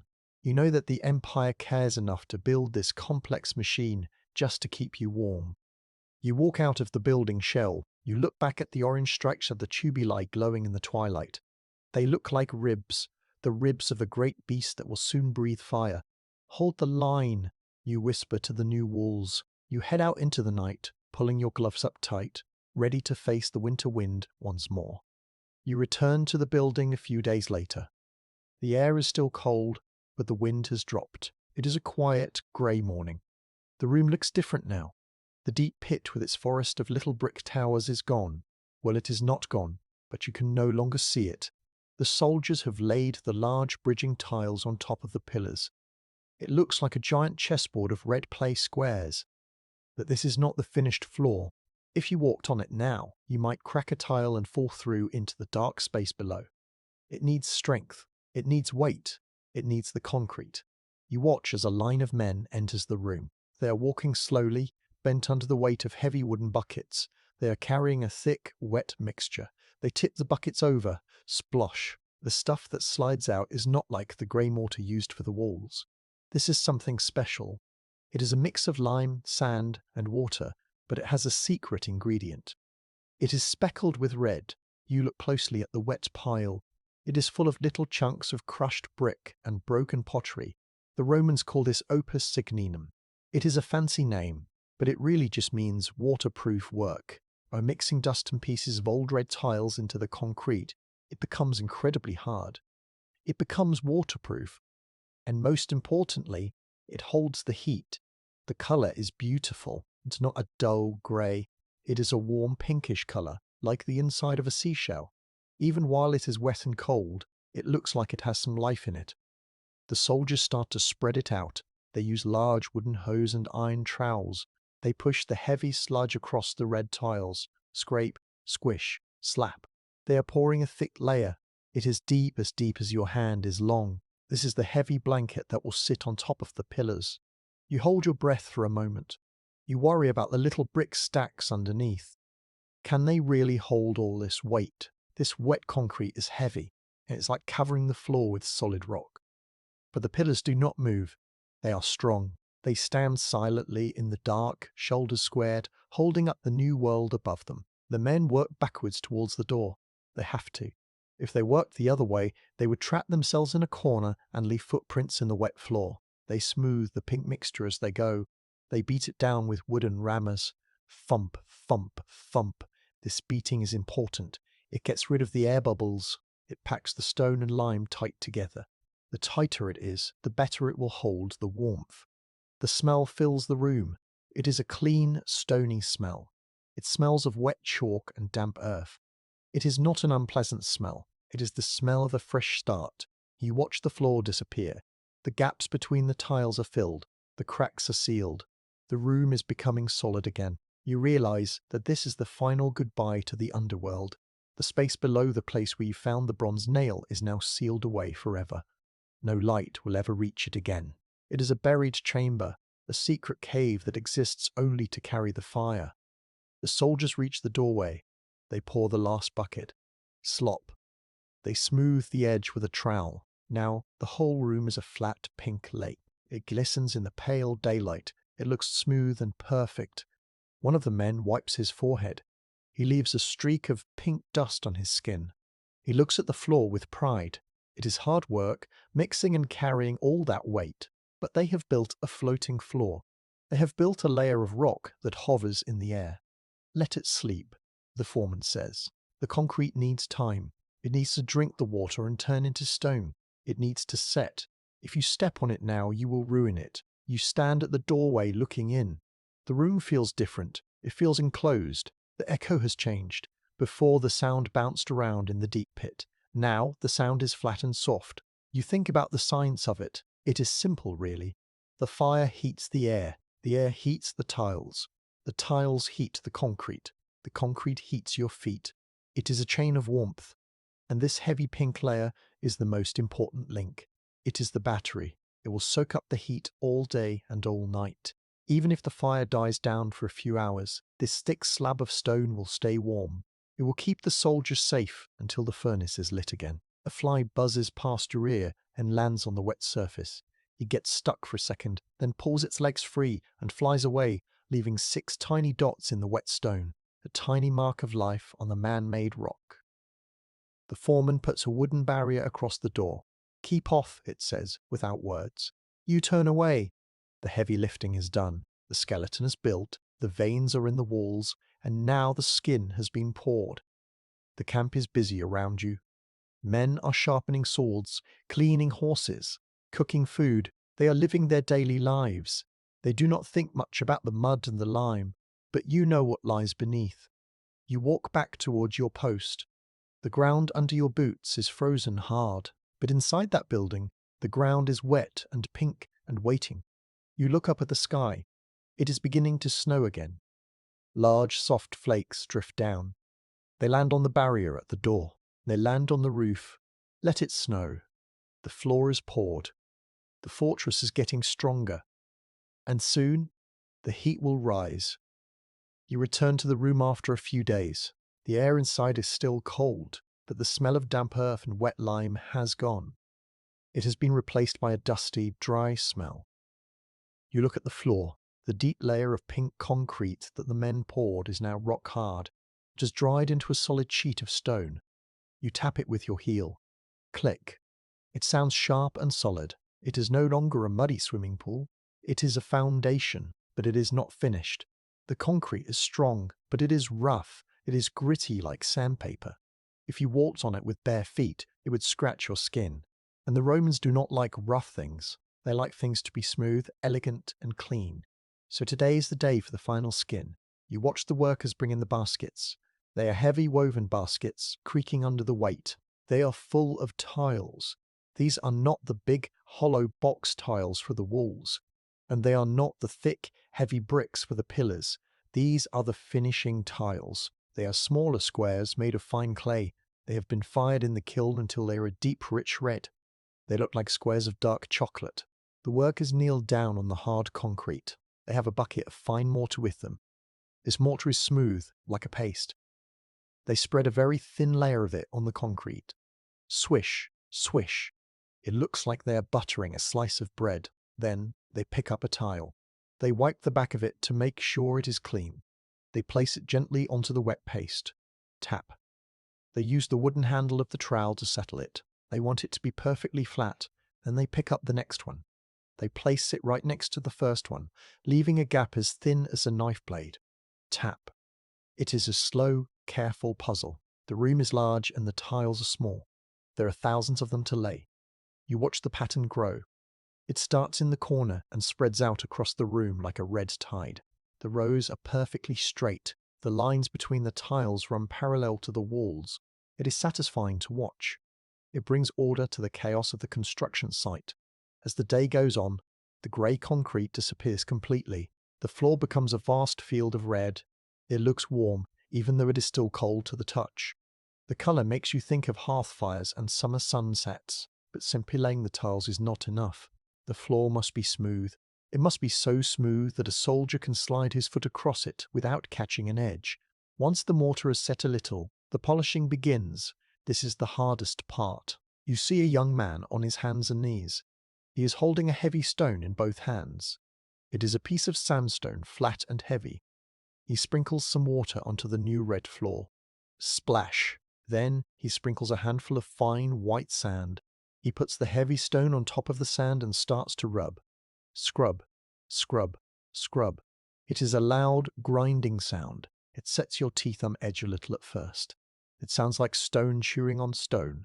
He moves the rubbing stone in circles, round and round. He is grinding down any tiny bumps. He is rubbing away the sharp edges of the tiles. He works his way across the floor. His arms must be burning.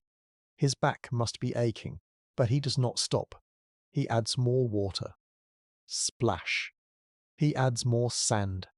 Scrub. A grey sludge forms around his rubbing stone. This is the dust of the tile mixing with the water.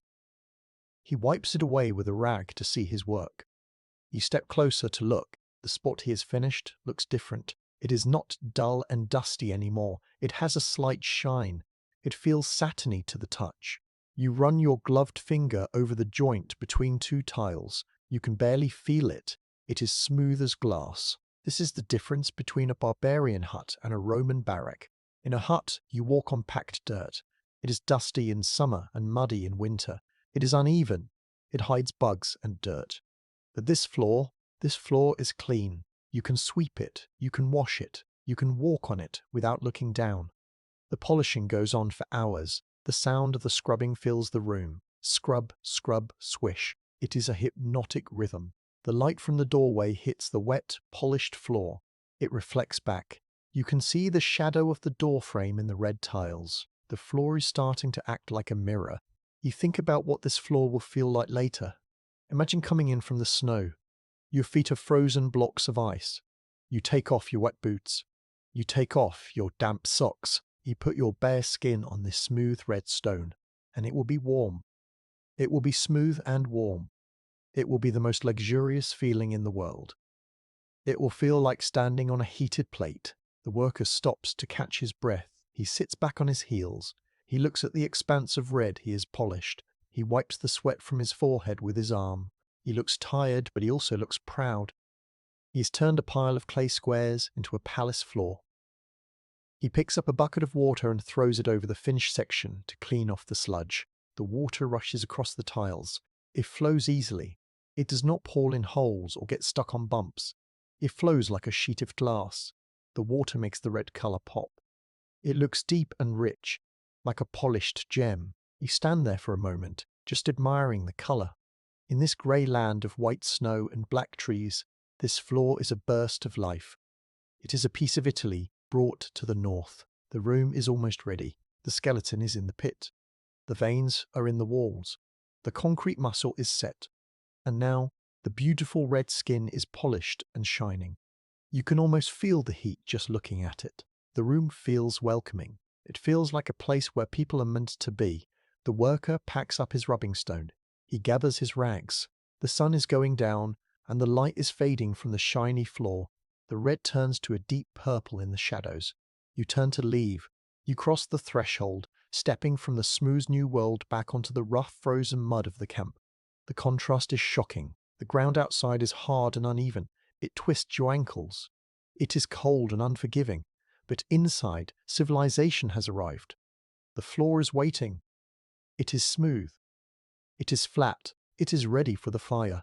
You walk back towards your post, the sound of the grinding stone still echoing in your memory. Scrub, scrub. It is the sound of refinement. It is the sound of making things right. You look up at the chimney on the roof. It is dark and cold now, but soon the smoke will rise. Soon the engine will start. Not long now, you say to yourself. You pull your cloak tight and head into the night. The dream of the warm floor is getting closer to reality. You step back outside into the cold air. You walk away from the building, out into the muddy street of the fort. You turn around and look up. You are looking at the roof. The roof is finished now. It is not made of straw or wood like the huts of the locals. It is made of the same red clay as the bricks. It is a heavy, solid roof that will last for 100 years. You look at the pattern of the tiles. It is a clever design. First, there are large flat tiles. They look like rectangular trays with raised edges on the sides. These are laid side by side, but if you just had flat tiles, the rain would get in between them. So, the Romans have a second tile. It is curved, like a half-pipe or a hollow log. These curved tiles are placed over the cracks where the flat tiles meet. It looks like a series of red waves rolling down the slope of the roof. The rain hits the roof, runs down the curved tiles, into the flat trays and off the edge. It is a waterproof shield. It keeps the soldiers dry and it keeps the heat inside. But you are not looking for the rain tiles. You are looking for the chimneys. You scan the edge of the roof. There, just below the gutter line, you see them. They are not big, tall chimneys like you might see on a blacksmith's forge. They are small. They look like little clay pots sticking up from the eaves. They are spaced out at regular intervals all around the building. These are the vents. You think about the journey of the smoke. It starts in the big fire outside. It travels under the floor, warming the feet. It travels up inside the hollow wall tiles, warming the backs. And finally, when it is tired and cool, it reaches the top of the wall. It has nowhere left to go but out. These little pots are the exit doors. They let the used-up smoke escape into the sky. If the builders forgot these vents, the smoke would be trapped. It would build up pressure. It would choke the fire. The heat would stop flowing. The whole machine would die. So these little pots are very important. They are the nose of the building. They let it breathe. You watch the wind blow across the roof. It whistles over the tops of the vents. Hoo! This wind actually helps. As it blows over the chimney pots, it creates a suction. It pulls the air out of the tubes. It helps drag the heat through the system. The wind thinks it is attacking the building, but really, the builders have tricked it. They are using the wind to make the fire burn better. You imagine what it will look like when the furnace is lit. You will see 20 or 30 little plumes of grey smoke rising from the roof edges. It will look like the building is sweating steam. It will look like a living thing. A crow lands on the roof. It hops along the red tiles. Click, click. It stops next to one of the vents. It pecks at the rim. It is looking for food, or maybe just a warm spot. Soon that spot will be the warmest place in the fort. When the hot air comes out, the birds will gather here. They will sit in rows along the roof, fluffing their feathers in the warm updraft. Even the wild animals will want to be close to the Roman fire. You lower your gaze from the roof. Your neck is stiff from looking up. You rub the back of your neck with your gloved hand. The building sits there, silent and red against the grey sky. It looks complete. It has a mouth at the bottom, the furnace arch. The furnace arch. It has a body, the hollow floor and walls. And now you see it has a nose. The roof vents. It is a masterpiece of engineering. Every piece connects to every other piece. The fire, the floor, the wall, the roof. It is all one big circle of heat. You think about the chaos of the last few weeks, the digging, the mud, the wet clay, the heavy stone. It all seemed so messy, but now it has come together into this neat, tidy shape. The fort is quiet today. The soldiers are busy with their drills. You can hear the distant shout of a centurion. Sinister! Dexter! Left! Right! But here by the new building, there is a different kind of order. It is the order of stone and clay. You take a deep breath of the freezing air. It burns your throat. You are ready for the warmth. You are ready to see those little chimney pots puffing out their first breath of smoke. You walk closer to the wall. You put your hand on the cold stone. You whisper to it, "Wake up!" The building does not answer yet. It is waiting for the final ingredient. It is waiting for the fuel.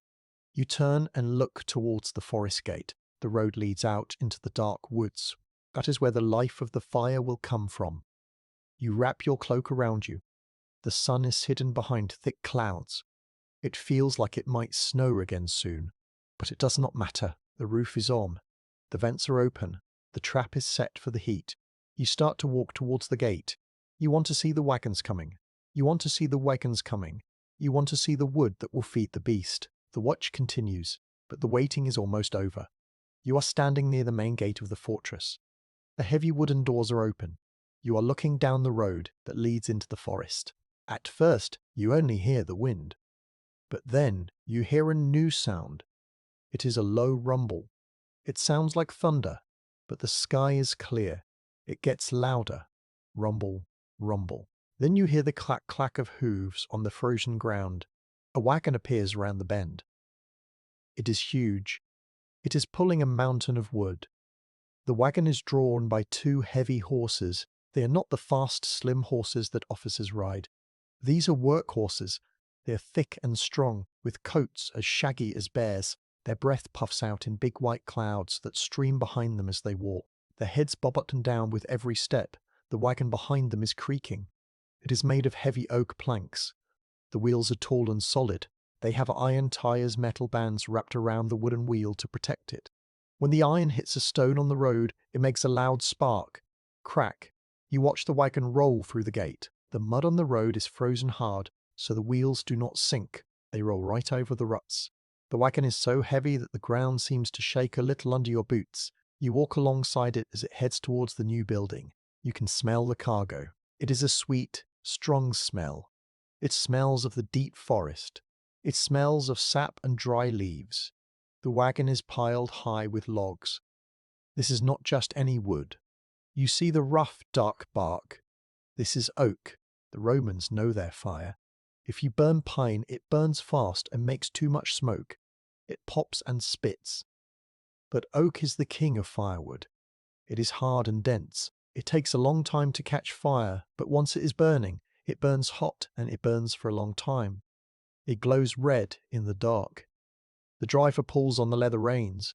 "Whoa!" he shouts. The horses stop. They stomp their feet. They shake their manes, rattling the bronze buckles on their harness. They are glad to stop. The load is heavy. You look at the logs. They have been cut to a specific length. They are about as long as your arm. This is so they fit perfectly into the stone mouth of the furnace. If they were too long, they would stick out. If they were too short, the fire would not be big enough. A group of soldiers comes over to help unload. They are wearing leather aprons over their tunics to protect their clothes from the rough bark. One soldier climbs up onto the wagon. He grabs a log and tosses it down. Thump. Another soldier catches it or lets it hit the ground. Thud. They start to form a chain. They pass the logs from the wagon to a dry spot near the furnace arch. They stack them neatly. Romans love a neat stack.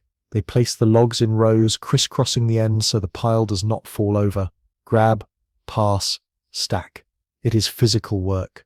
The wood is heavy. You can see the muscles in the soldiers' arms working. You can hear them grunting with the effort. You pick up a piece of wood that has fallen. It feels solid in your hands. It is dry. The bark is rough and scratches your gloves. You can see the rings on the end of the log, circle after circle. This tree was old. It was growing in the British forest before the Romans ever came here. It has seen many winters. Now its life is over. But it has one last job to do. It will give its life to keep you warm. You look at the pile growing against the wall. It is a wall of wood. It looks like enough fuel to burn down the whole fort. But the furnace is hungry. It will eat this pile in a week. The wagons will have to keep coming, all winter long. The connection between the forest and the fort is clear. The wild trees are brought inside the stone walls to be tamed by the fire. The driver jumps down from his seat. He pats the neck of the near horse. He gives it an apple from his pocket. The horse crunches it loudly. Crunch, crunch. Good journey, you ask him. Cold, he says, rubbing his hands together. The woods are quiet, too quiet. He looks at the new building. He sees the chimney pots on the roof. He sees the stone arch waiting at the bottom, ready to light it. He asks. Soon, you reply. The wagon is empty now. It looks light and bouncy. The springs of the wood are relieved of the weight. The driver climbs back up. He whistles to the horses. They turn the wagon around, the wheels clattering on the stones. They head back towards the gate, back towards the forest to get more. The work of the woodcutter never ends. You stand by the woodpile. It shelters you from the wind a little. You smell the oak again. It is a comforting smell. It promises a deep, slow heat. You think about the journey of this wood. It stood in the snow. It was cut down with axes. It was dragged through the mud. It was chopped and dried. And now it sits here a few feet away from the furnace. It is fuel. It is stored sunlight. The tree drank the sun for 50 years, and now it will release it all in one night of fire. You touch the rough bark one last time. You feel a strange respect for the wood. The sun is setting, the air is turning blue and cold. The shadows of the woodpile stretch out across the snow. The stage is fully set now. The machine is built. The fuel is ready. There is only one thing left to do. You look at the dark mouth of the furnace. It seems to be gaping open, waiting for the first log. You rub your cold hands together. You can almost feel the phantom warmth. Tomorrow, the spark will fly. Tomorrow, the stone heart of the building will start to beat. You walk away, leaving the silent stack of oak logs guarding the wall. The night will be cold, but you know that help has arrived. The energy of the forest is resting right there, waiting to be released. The moment has finally arrived. The sun has gone down, leaving the sky a deep, bruised purple. The air is freezing. The wind is biting at your ears. You are standing outside the building, in front of the stone arch that the old mason built. It is time to wake the dragon. A worker is kneeling on the frozen ground. He is the fornicator. That is the Latin name for the man who tends the furnace. It is a humble job, but tonight he is the most important man in the fort. He has prepared the mouth of the furnace. Inside the stone tunnel, he has made a small nest. It is made of dry straw and soft brown moss. He has placed tiny twigs on top of it, thin as your fingers. This is the tinder. It catches fire easily. He holds two things in his hands. In his left hand, a piece of grey flint stone. In his right hand, a curved piece of iron called a striker. The camp is quiet. You can hear your own breathing. Click. He strikes the metal against the stone. A tiny orange spark flies out. It dies in the cold air. Click. Another spark. This one lands on the dry moss, but it fades away. Click. Click. The third spark lands in the middle of the nest. It glows. It is a tiny red dot, no bigger than a pinhead. It looks weak. It looks like the cold wind will blow it out in a second. But the worker knows what to do.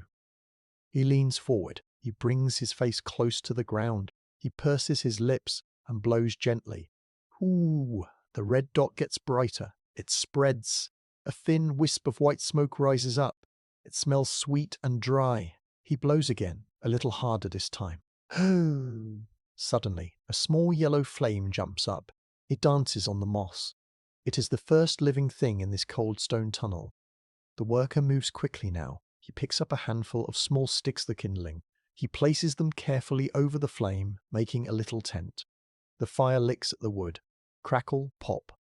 The sticks catch fire. The yellow flame grows taller. It starts to make a happy snapping sound. He adds bigger sticks, then branches. The fire is hungry. It eats the wood and asks for more. The orange light spills out of the arch, lighting up the worker's face. He looks warm. He is smiling. Now it is time for the real fuel. He reaches for one of the heavy oak logs from the pile. He shoves it into the mouth of the furnace. The log is cold and dark, but the fire wraps around it. The bark starts to sizzle. You watch the smoke. This is the test. If the builders made a mistake, the smoke will pour out of the arch and choke you. It will drift around the yard. But the smoke does not come out. It goes in. You see the grey swirls of smoke get caught by an invisible hand. They are pulled backwards into the deep, dark throat of the tunnel. The draft is working. The chimney pots and the roof are pulling the air up, sucking the fire into the belly of the building. The fire is no longer just a pile of burning sticks. It is a stream. The flames are bent sideways, rushing into the darkness under the floor. It sounds like a beast breathing in. The worker stands up and wipes the dirt from his knees. He throws another log in, then another. The furnace is full now. The heart of the building is beating. You step a little closer. You can feel the heat radiating from the stone arch. It feels wonderful on your frozen cheeks. It is like the sun has suddenly come out in the middle of the night, but you know this heat is not for you. Not yet. This heat is on a journey. It is rushing under the concrete floor, searching for the pillars, searching for the hollow walls. You look up at the roof. It is too dark to see the vents clearly, but against the moonlight, you think you can see a faint shimmer in the air above the tiles. It is the ghost of the smoke leaving the building after doing its work. The fire settles into a steady roar. It is a deep, comforting sound. It is the sound of safety. The worker grabs a long iron poker. He pushes the logs deeper into the tunnel. Scrape, thud. He wants the heat to go all the way to the back of the room. It pulls well, he says to you. He sounds relieved. You nod. It pulls very well. You stand there for a long time, just watching the orange glow. It is hypnotic. The flames twist and turn, fighting the darkness. Outside, the British winter is waiting with its ice and snow. But here, inside this stone box, you have captured a piece of summer. You think about the floor inside. The cold red tiles are slowly beginning to change. The chill is being driven out of the stone. The frost is melting. It will take time. A fire like this cannot heat a mountain of stone in a minute. It will take hours, maybe all night, for the heat to soak all the way through the concrete. But the process has started. The spark has become a flame, and the flame has become a river of heat. You turn your back to the fire to warm your other side. The heat seeps into your cloak. It touches your skin. It makes you feel sleepy. The camp is still. Most of the soldiers are asleep in their smoky barracks. They do not know that the new era has begun. They do not know that the fire is lit. Tomorrow they will find a different world waiting for them. You look at the pile of wood. It is a little smaller now. The furnace will need to be fed all night. The worker will not sleep. He will sit here on his stool, watching the flames, adding a log every hour. He is the guardian of the warmth. You realize that this is what civilization is. It is not just big buildings and straight roads. It is the ability to control the world around you. It is the ability to say no to the winter. You give a nod to the worker. He nods back, his face glowing orange in the firelight. Keep it burning, you say. You walk away from the warmth, back into the cold shadows. But the cold does not feel so bad now. You know that the fire is there. You know that the heat is flowing. The heart of the fort is alive. You step away from the fire outside and walk through the door of the building. Inside, it is pitch black. The shutters are closed. The only light comes from the small cracks around the doorframe, faint lines of moonlight cutting through the gloom. You stand perfectly still, in the center of the dark room. You close your eyes. You want to feel the change before you see it. At first, the air feels just as cold as before. The stone walls are still breathing out a chill, but if you stand very still, you can sense something happening beneath the soles of your boots. You imagine the world under the floor. You remember the dark pit you crawled into. You remember the forest of brick pillars. Right now, that silent underworld is being flooded. The fire from the outside arch is pushing a great wave of hot air into the gap. It is an invisible river. It rushes over the dry earth. It swirls around the hundreds of little brick stacks. You think about the bronze nail you found down there. It is no longer cold metal. It is getting hot. It is bathing in the heat. The hot air is like water. It wants to fill every corner. It rushes to the back of the room. It hits the far wall. It bounces back. It churns and mixes. The space below you is becoming a reservoir of energy. But the heat does not want to stay down. Heat is light. It wants to fly. It wants to rise up to the sky. So it searches for an escape. It finds the edges of the room. It finds the bottom of the hollow box tiles, the tubuli that line the walls. You put your hand on the wall. It is still cool to the touch. The heat is not soaked through yet. But deep inside the wall, inside the clay tubes, the air is moving. It is racing upwards. It is a silent engine. There are no moving parts. There are no wheels or gears. There is just the law of nature. Hot air is lighter than cold air. The fire makes the air hot, so it floats up. As it floats up, it pulls more air in from the furnace behind it. It is a constant cycle, a loop of wind and fire. You listen carefully. The room is silent, but it is not empty. You can hear a very faint sound coming from the walls. Whom? Whom? It is a low vibration. It is the sound of the draft rushing through the clay pipes. It sounds like the building is humming a low note to itself. You crouch down and touch the floor with your bare hand. The red tiles are no longer freezing. They are not hot yet, but the biting cold has gone. They feel alive. They feel like a living skin. The heat is soaking into the concrete layer. It is charging the battery. The thick pink stone is drinking the warmth from below. It holds it tight. This is the secret of the Roman comfort. It is not a sudden blast of hot air like a fire in a face. It is a slow, steady radiation. When you stand by a campfire, your front burns and your back freezes. But here, the heat is everywhere. It comes from the floor. It comes from the walls. It surrounds you. It wraps you in a blanket of invisible warmth. You imagine the air inside the room starting to turn. The cold air near the floor gets warmed by the tiles. It rises up. The cold air near the ceiling sinks down. It touches the warm floor and rises again. The room is gently stirring itself. It is mixing the air until every corner is the same temperature. There is no smoke in here. You take a deep breath. The air is clean. It smells of stone and plaster, but not of ash. Your eyes do not sting. Your throat does not tickle. It is a clean heat. It feels modern. It feels like magic. You stand up and walk to the wall again. You press your ear against the plaster. You can almost hear the rush of the air inside the hollow bricks. It is like listening to a seashell. You are hearing the ocean of fire. Outside, the wind is howling around the corners of the fort. You can hear it rattling the roof tiles. The snow is piling up against the door, but inside the storm feels a million miles away. The building is winning the battle. The stone arch outside is feeding the heat in, and the walls are holding it. You realize that you are standing inside a machine made of mud and fire, designed to trick the winter into thinking it is spring. You feel a sense of peace. The anxiety of the cold is fading. Your shoulders drop. Your muscles relax. The tension that you have carried in your body for weeks, the constant bracing against the wind, is melting away. You are safe here. You walk slowly across the dark room. Your footsteps sound different now.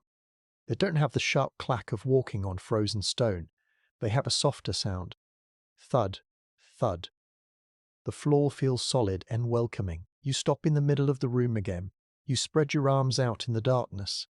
You let the invisible river flow around you. The heat is rising. The watch is changing. The cold night is still outside, but in here, the summer has returned. You are back outside, standing in the white world. The snow has been falling for hours now. It is deep. It comes up to your shins. Every step is a struggle. You have to lift your legs high and push through the heavy powder. Crunch, drag, crunch, drag. The wind is blowing hard from the north. It is a white wall of noise. It stings your eyes so much that you have to squint until they are almost shut. Your eyelashes are frozen together. Your cloak is stiff with ice. You feel like a walking snowman. You are tired. Your shift on the wall was long and brutal. You cannot feel your toes. You cannot feel your ears. You are just a moving block of cold. You head towards the new building. You can see it through the swirling snow. It looks like a dark, solid rock in the middle of the storm. As you get closer, you notice something strange. On the ground, all around the building, there is no snow. The heat from the furnace has seeped out just enough to melt a thin ring of earth around the walls. It looks like a magic circle. The snow tries to land there, but it turns to water instantly. You reach the door. It is a heavy door, made of thick oak planks studded with iron nails. It looks strong enough to keep out an army. You reach out with your frozen hand. You grab the iron ring of the handle. The metal is cold, but not as cold as the air. You push. The door swings open on heavy hinges. Creak. You step over the threshold. The moment you cross that line, the world changes. It is not just a change of place. It is a change of season. You leave the British winter outside and step straight into an Italian summer. You quickly push the door shut behind you. Thud. You drop the heavy wooden bar into place. The sound of the wind is cut off instantly. The howling gale becomes a distant, muffled murmur. It sounds like the storm is angry that it cannot get in. And then, the warmth hits you. It is not a blast of hot air like opening an oven. It is different. It is a soft, heavy warmth. It feels solid. It wraps around you like a thick, dry towel. It touches your face, your hands, your neck. You stand there for a moment, just breathing. Your breath does not make white clouds in here. The air is clear. You can feel your skin reacting. Your face starts to tingle as the blood rushes back to the surface. Your fingers start to ache a little as they wake up from the cold. It is a good ache. It is the feeling of life returning to your body. You look around. The room is softly lit by oil lamps hanging from chains on the ceiling. The light is golden and steady. It reflects off the polished red floor. You look down at your feet. You are still wearing your heavy snow-covered boots. You see a puddle of water forming around them as the snow melts. It melts fast. You can feel the heat coming up through the thick soles of your sandals. It travels through the leather, through the wool of your socks, and into your frozen feet. It feels like standing on a sun-warmed rock at the beach.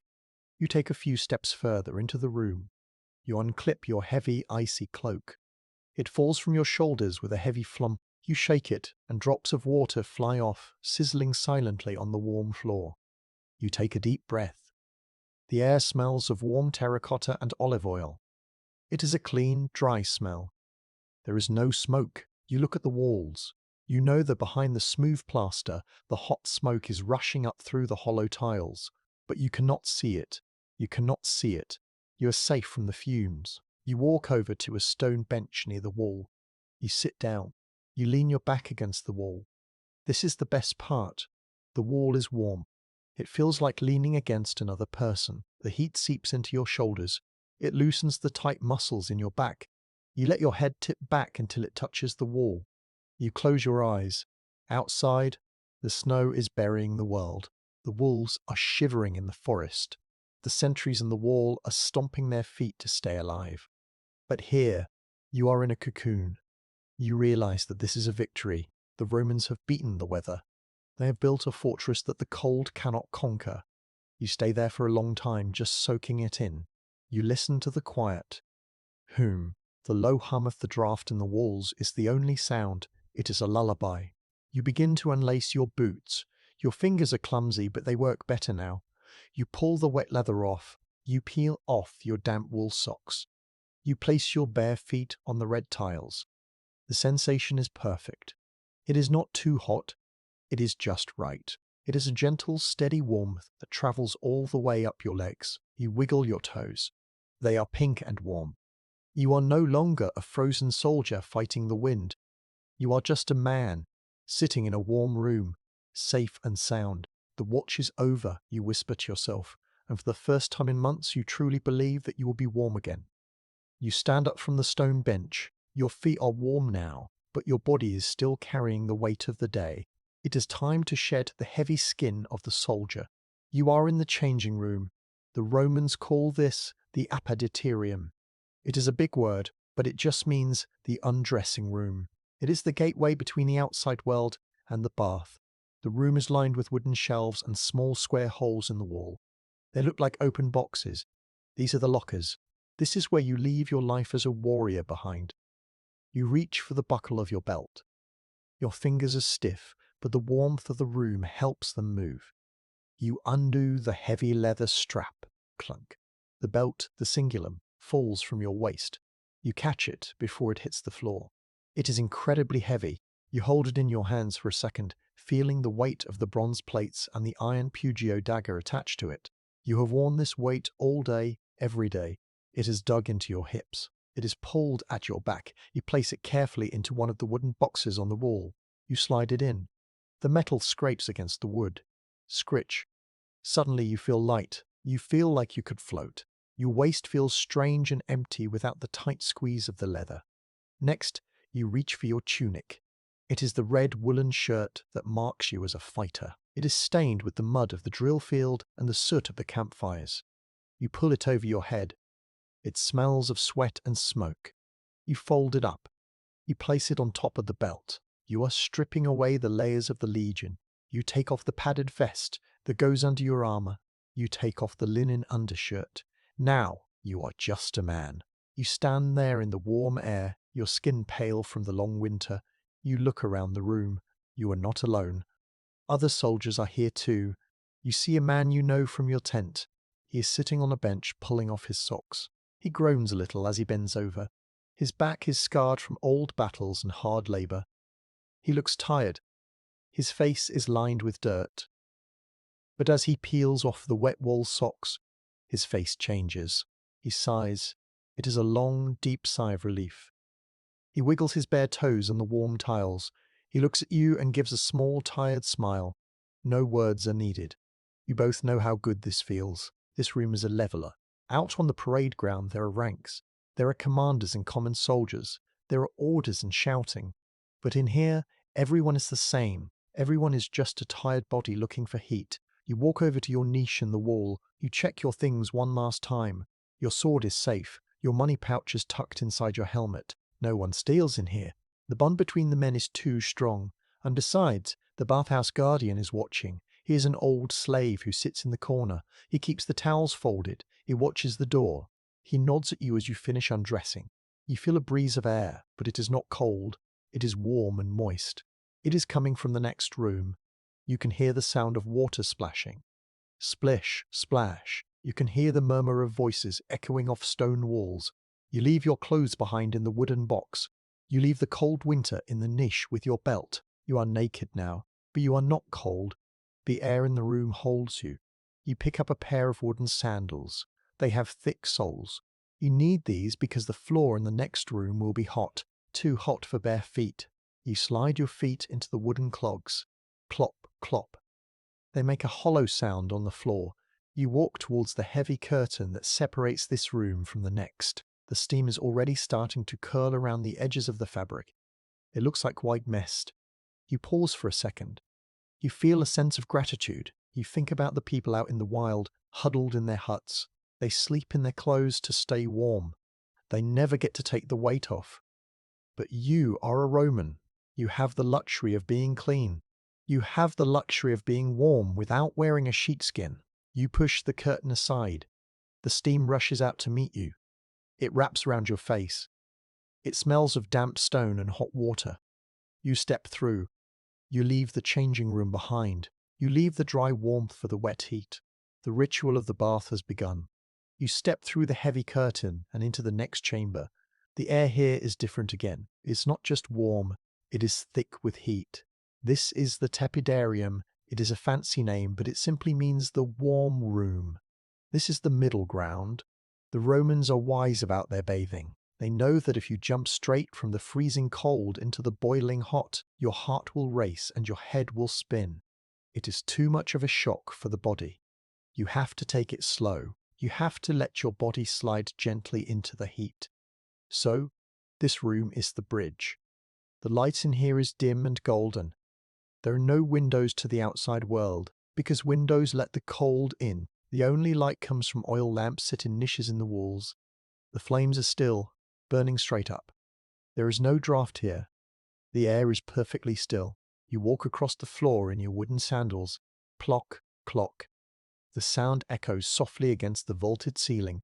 You look for a place to sit. The walls are lined with wide stone benches. They're made of smooth, polished marble. In the dim light, the stone looks grey and cool. But you know better. You approach a bench in the corner. You turn and sit down. The moment your skin touches the stone, you expect the shock of cold. You expect the chill of rock. But instead, you feel a deep, steady warmth. It is a strange and wonderful sensation. The stone feels alive. It feels like the skin of a large, sleeping animal. The heat is coming from deep inside the bench.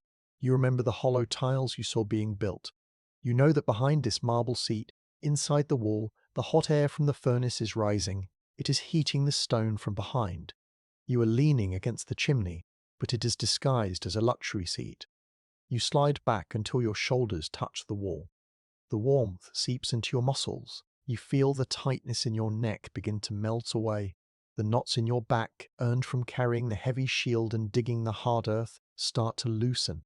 You close your eyes. You let your hands rest on your knees. You take a deep breath. The air is warm and dry. It warms your lungs. You feel your heartbeat slowing down. Thump, thump, thump, thump. It is a slow, lazy rhythm. This room is quiet. There are other men here, sitting on the benches around you. But no one is talking loudly. No one is shouting orders. There is just a low murmur of voices, like the sound of bees in a summer garden. Usually, soldiers are loud. They joke, they argue, they sing.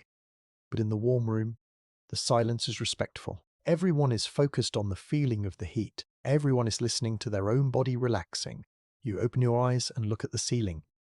It is curved, a barrel vault made of concrete and painted plaster. It is painted a soft blue, like a summer sky.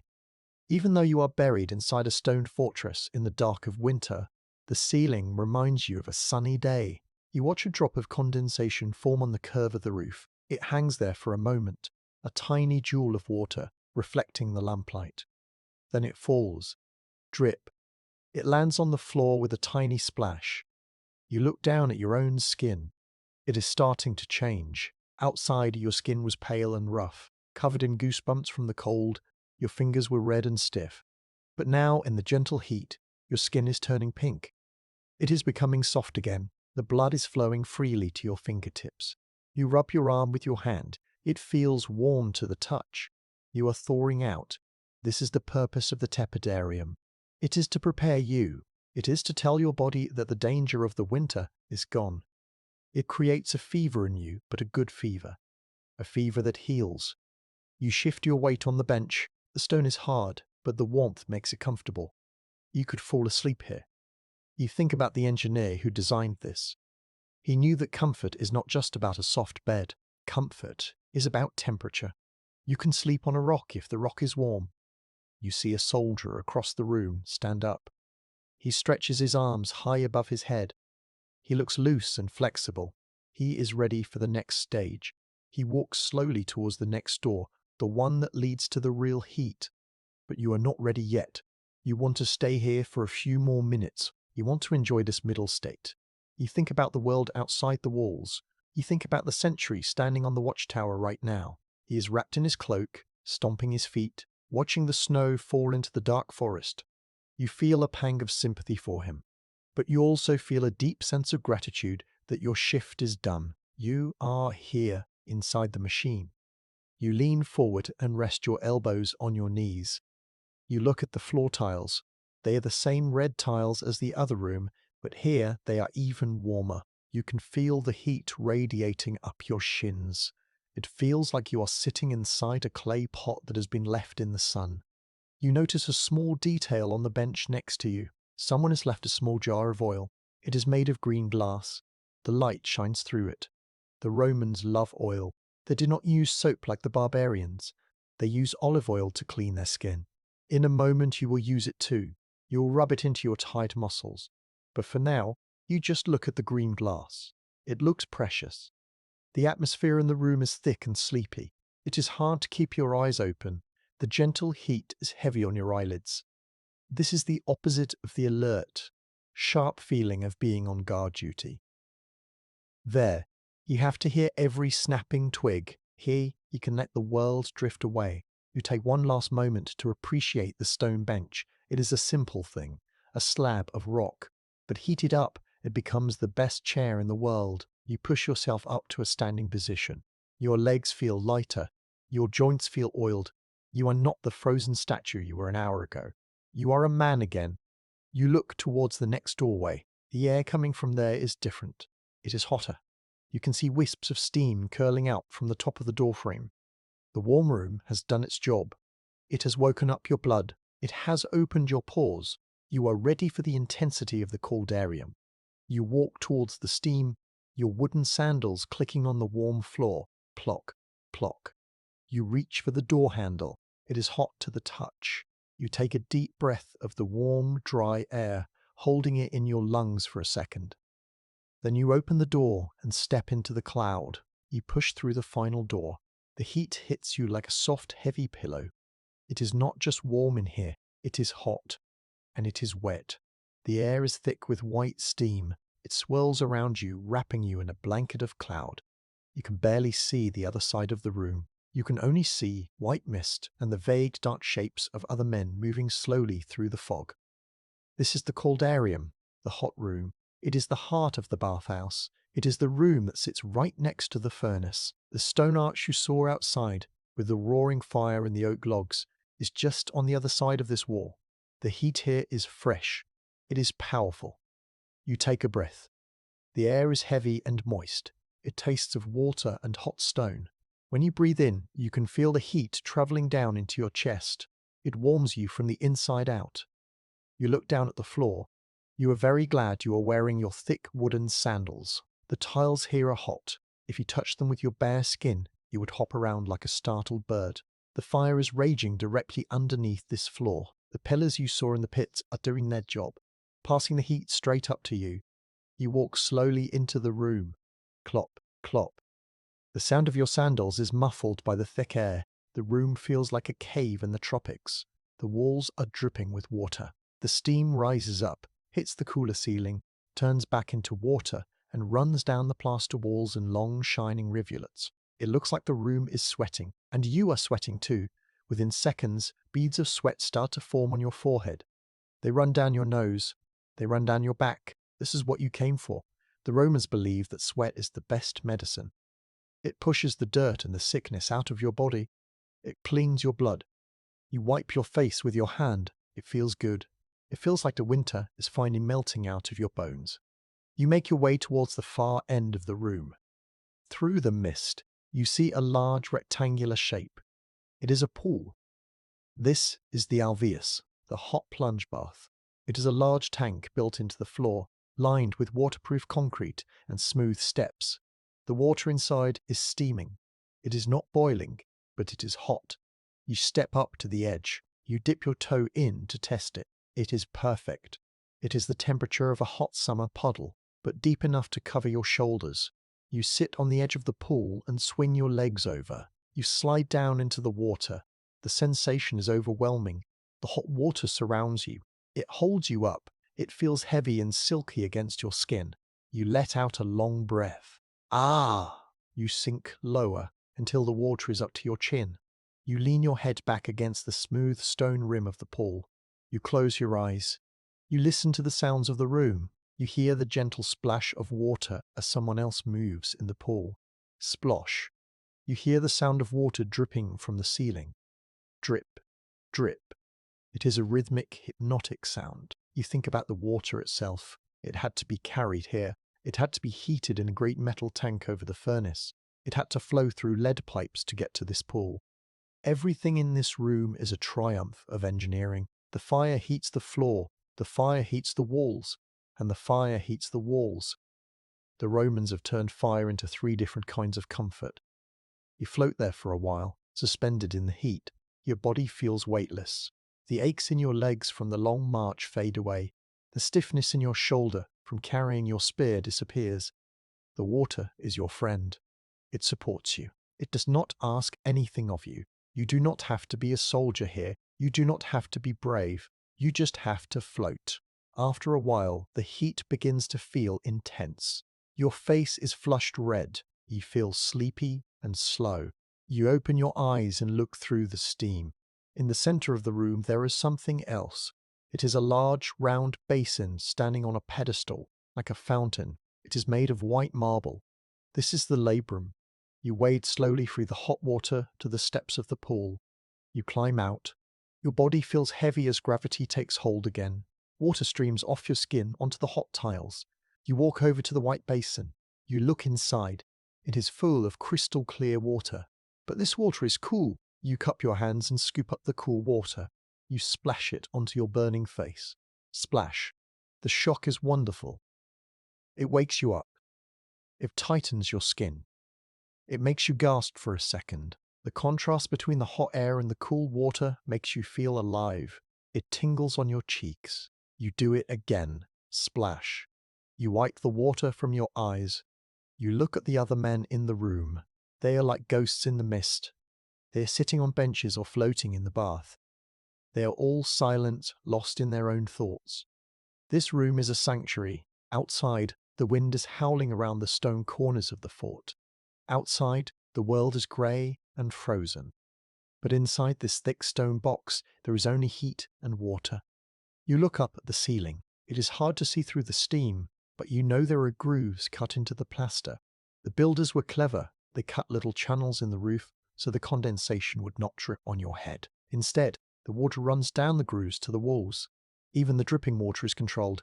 Even the steam has a path. You feel a drop of sweat run down your chest. The heat is deep inside you now. You have absorbed it. You are like a stone that has been in the fire. If you walked out into the snow right now, you would probably steam like a horse. But you are not going outside yet. You have one more thing to do. You have to clean your skin. You walk back to a bench near the wall. You sit down heavily. The stone bench is hot, heated by the furnace pipes in the wall behind it. It keeps your back warm while you rest. You look at your arms. The skin is pink and soft. The pores are open. The dirt and the oil of the day are ready to be removed. You feel calm. The stress of the watch, the fear of the enemy, the biting cold it, all seems very far away. It belongs to a different world. In the coldarium, there is only the present moment. There is only the steam and the heat. You rest your head in your hands. You listen to the drip, drip, drip of the room. It is the heartbeat of the room. It is the heartbeat of the bath. It is slow and steady. You are safe in the center of the warmth.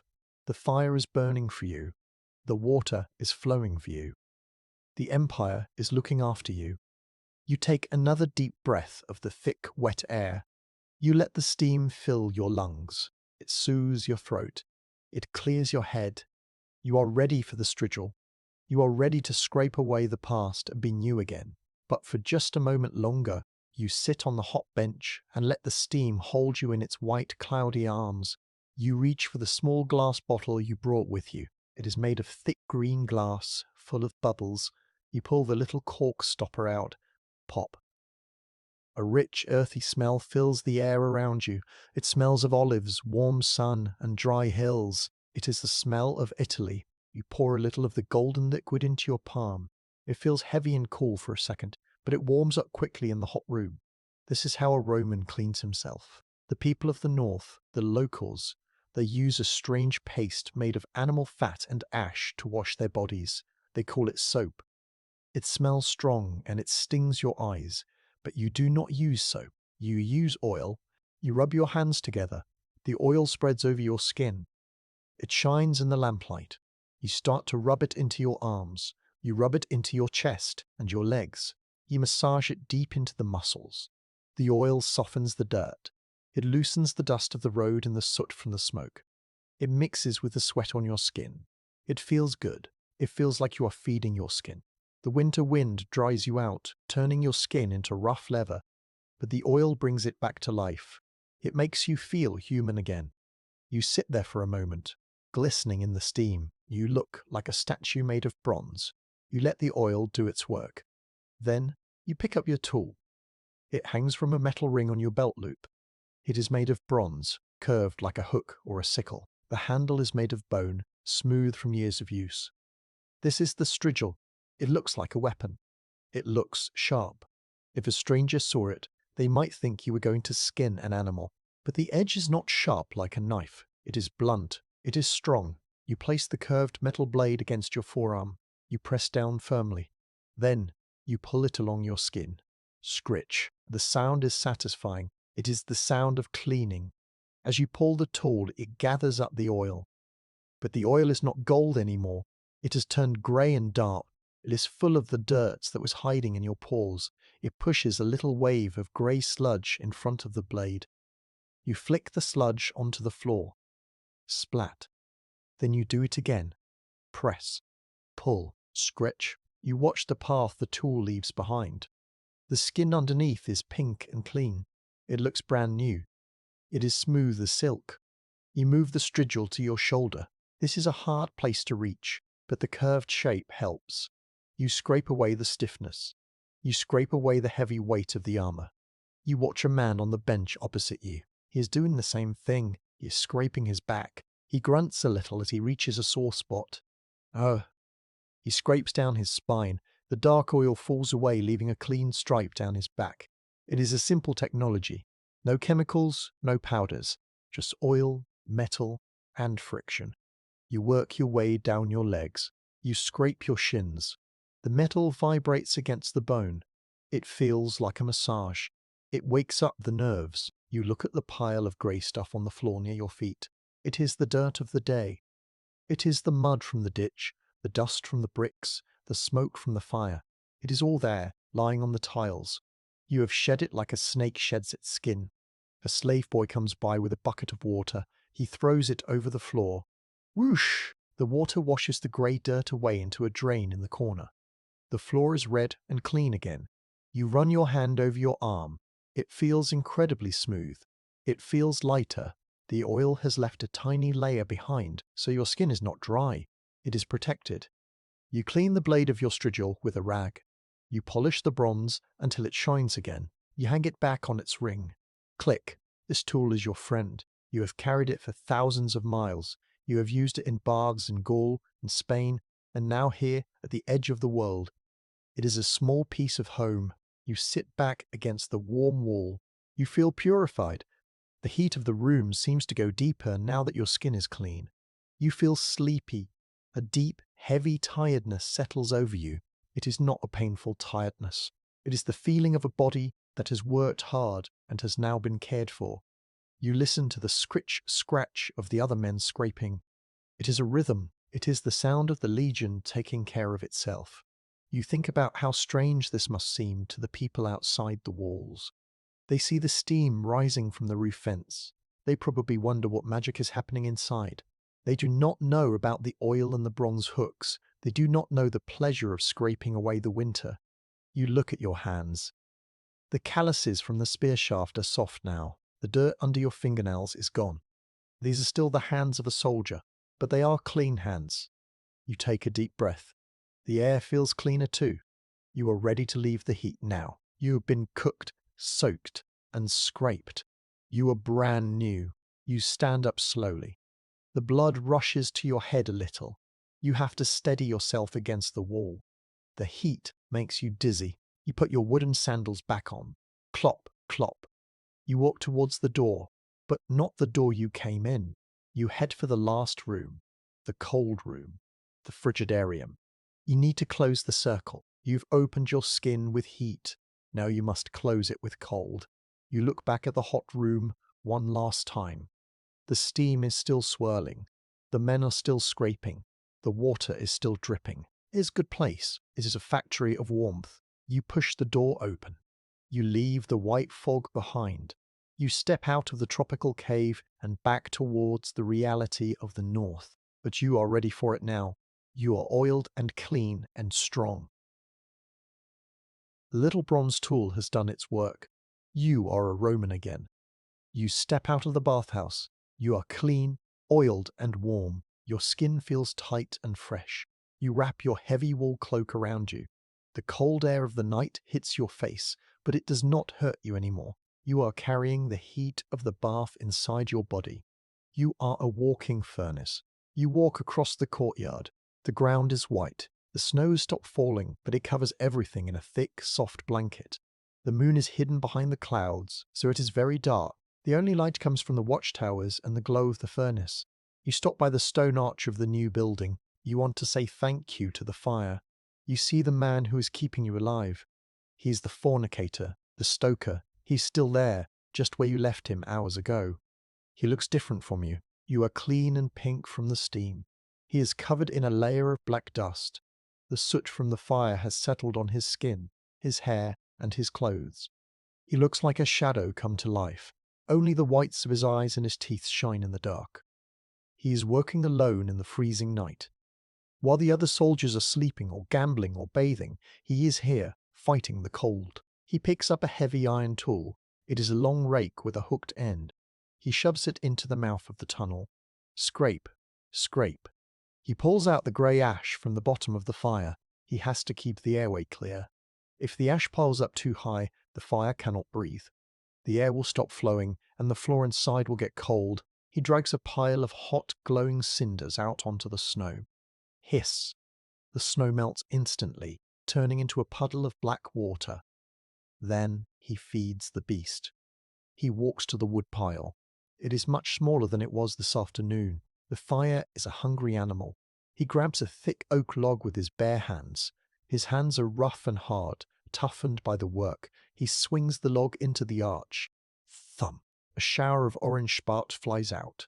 They swirl around his head like fireflies before vanishing into the night. He throws in another, and another. You watch the flames leap up. They are orange and yellow and blue. They roar as they catch the new wood. The sound is deep and steady. Whoomp, whoomp. You realize that this fire is the heartbeat of the fort. If this man falls asleep, the heart stops. If he forgets to add the wood, the heat dies. The frost would creep back under the floor. The damp would come back into the walls. The soldiers would wake up shivering. He is tied to the fire. He cannot leave it. He is the engine of the comfort. He sees you standing there. He pauses for a second. He leans on his iron rake. He wipes the sweat from his forehead with the back of his dirty hand. Even though it is freezing outside, the heat from the arch keeps him sweating. You nod to him. It is a silent salute. You respect him. He is fighting the winter with a shovel and the log, just as you fight the enemy with a spear and a shield. He nods back. He does not smile. He is too tired. He just turns back to his work. He pushes the logs deeper into the throat of the tunnel. You look up at the roof of the building one more time. Against the dark sky, you can see the faint grey plumes of smoke rising from the little chimney pots. They are steady. The draft is working. The heat is flowing. The system is perfect. The wood from the forest burns in the arch. The heat runs under the floor and up the walls. The smoke flies away, and the soldiers sleep in peace.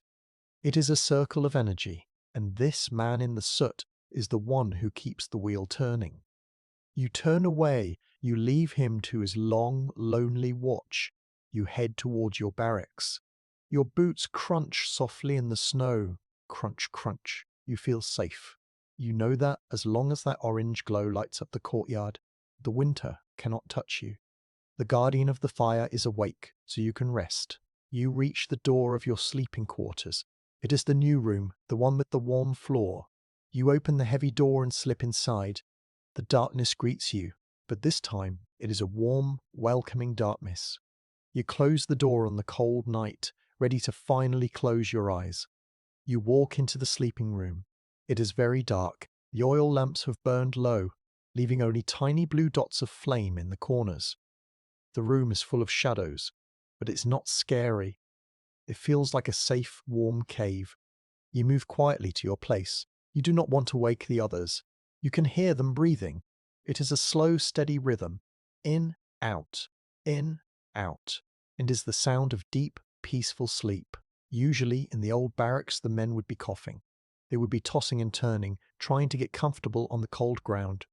You would hear the chattering of teeth. You would see clouds of white breath rising from the beds like ghosts. But tonight, there is no white breath. The air is clear and warm. You reach your sleeping spot. It is just a simple space on the floor. You do not have a soft feather bed. You are a soldier, so you sleep on the ground. But tonight, the ground is your friend. You unroll your sleeping mat. It is a thin layer of woven straw and wool. In the old room, this mat was useless against the freezing earth. The cold would seep right through it and bite your hips. But here, the mat is warm. You touch it with your hand. It feels dry and pleasant. The heat from the red tiles has soaked into the wool. You sit down. You take off your heavy cloak. In the other room, you would have wrapped yourself in this cloak like a mummy. You would have piled extra blankets on top. You would have slept under a mountain of wool just to stay alive. Tonight you fold the cloak into a square. You place it at the top of your mat. It will be your pillow. You lie down. This is the moment of magic. Your back touches the mat and you feel the warmth immediately. It comes up from the floor, passes through the straw, and travels into your spine. It is a steady, gentle pressure. It feels like the floor is holding you. It feels like the stone is hugging you. You stretch out your legs. You let your arms fall to your sides. You do not curl up into a tight ball to save heat. You sprawl out. You take up space. You let your body be long and loose. You pull a single, thin blanket over you. It is light. It does not weigh you down. You do not really need it for warmth, just for comfort. It feels strange to be so light. You feel free. You lie there in the dark and listen. Outside the thick stone walls, the winter is raging. You could hear the wind. It is screaming around the corners of the fort. It rattles the heavy wooden shutters. It throws handfuls of hail against the roof tiles. Click, click, click. The wind is hunting for you. It wants to freeze you, but it cannot get in. You are separated from the storm by layers of stone and clay and heat. You are inside the belly of the machine. You think about the fire burning outside in the arch. You think about the hot air rushing under you right now beneath the concrete and the tiles. You are sleeping on top of the river of heat. It is a comforting thought. The energy of the forest, the old oak trees, is protecting you. Your body begins to shut down. The tension leaves your neck. Your heartbeat slows down. The heat relaxes every muscle, every tendon. You realize that you have not been this warm since you left Italy. You have not felt this safe since you were a child in your father's house. The room is silent except for the wind outside and the breathing inside. It is a holy silence. It is the silence of a problem solved. You close your eyes. The darkness is soft and velvety. You do not dream of ice or snow. You do not dream of marching in the mud. You drift away. You float on the warm currents of the air. The floor holds you up. The walls radiate their gentle power. You sleep the deep, black sleep of the satisfied. You sleep without fear. The night goes on. The wind howls. The snow piles up against the door, but inside, the soldiers of the Legion sleep like babies in a warm cradle, guarded by the invisible fire. You wake up slowly. It is not a sudden shivering start like usual. You do not wake up because your toes are numb or because the cold has crept under your blanket. You wake up simply because the night is over. You open your eyes. The room is still dim, but thin beams of light are cutting through the cracks in the wooden shutters. They are dusty beams, filled with floating specks of gold. You lie still for a moment. You wiggle your toes. They are warm. You stretch your arms. Your shoulders do not ache. Your back is not stiff. You feel loose and rested. It is a strange sensation. Usually, a night in winter feels like a battle. You wake up tired, feeling like you have been fighting the frost all night. But today, you feel strong. You feel ready. You sit up. The blanket falls away. The air in the room is pleasant. It smells of the morning, a little bit of stale lamp oil, a little bit of wool, but mostly it smells of the warm stone. You look around. The other men are waking up too. There is no grumbling. There is no coughing. They sit up on their mats, looking surprised. They look at their hands, flex their fingers. They are realizing the same thing you are. They have slept through the winter night without pain. You stand up. Your bare feet touch the red tiles. The floor is still warm. It has held the heat all night long. It is a faithful friend. You get dressed quickly. You pull on your tunic, your socks, your boots. You strap your belt back around your waist. Clink. The heavy weight of the soldier returns, but today you can carry it easily. You open the door and step outside. The brightness hits you instantly. You have to blink against the glare. The storm has passed. The sky is a brilliant, piercing blue. There is not a cloud in sight. The sun is just starting to peek over the horizon. It is a pale yellow winter sun. but it shines with a fierce light. The world is white. The snow has covered everything. The mud, the grass, the piles of stone, it has all gone, hidden under a perfect, smooth blanket of white. It sparkles like diamond dust. You walk towards the wall. You climb the ladder to the rampart. Your boots crunch loudly on the fresh snow. Crunch, crunch. You reach the top and look out. The view is breathtaking.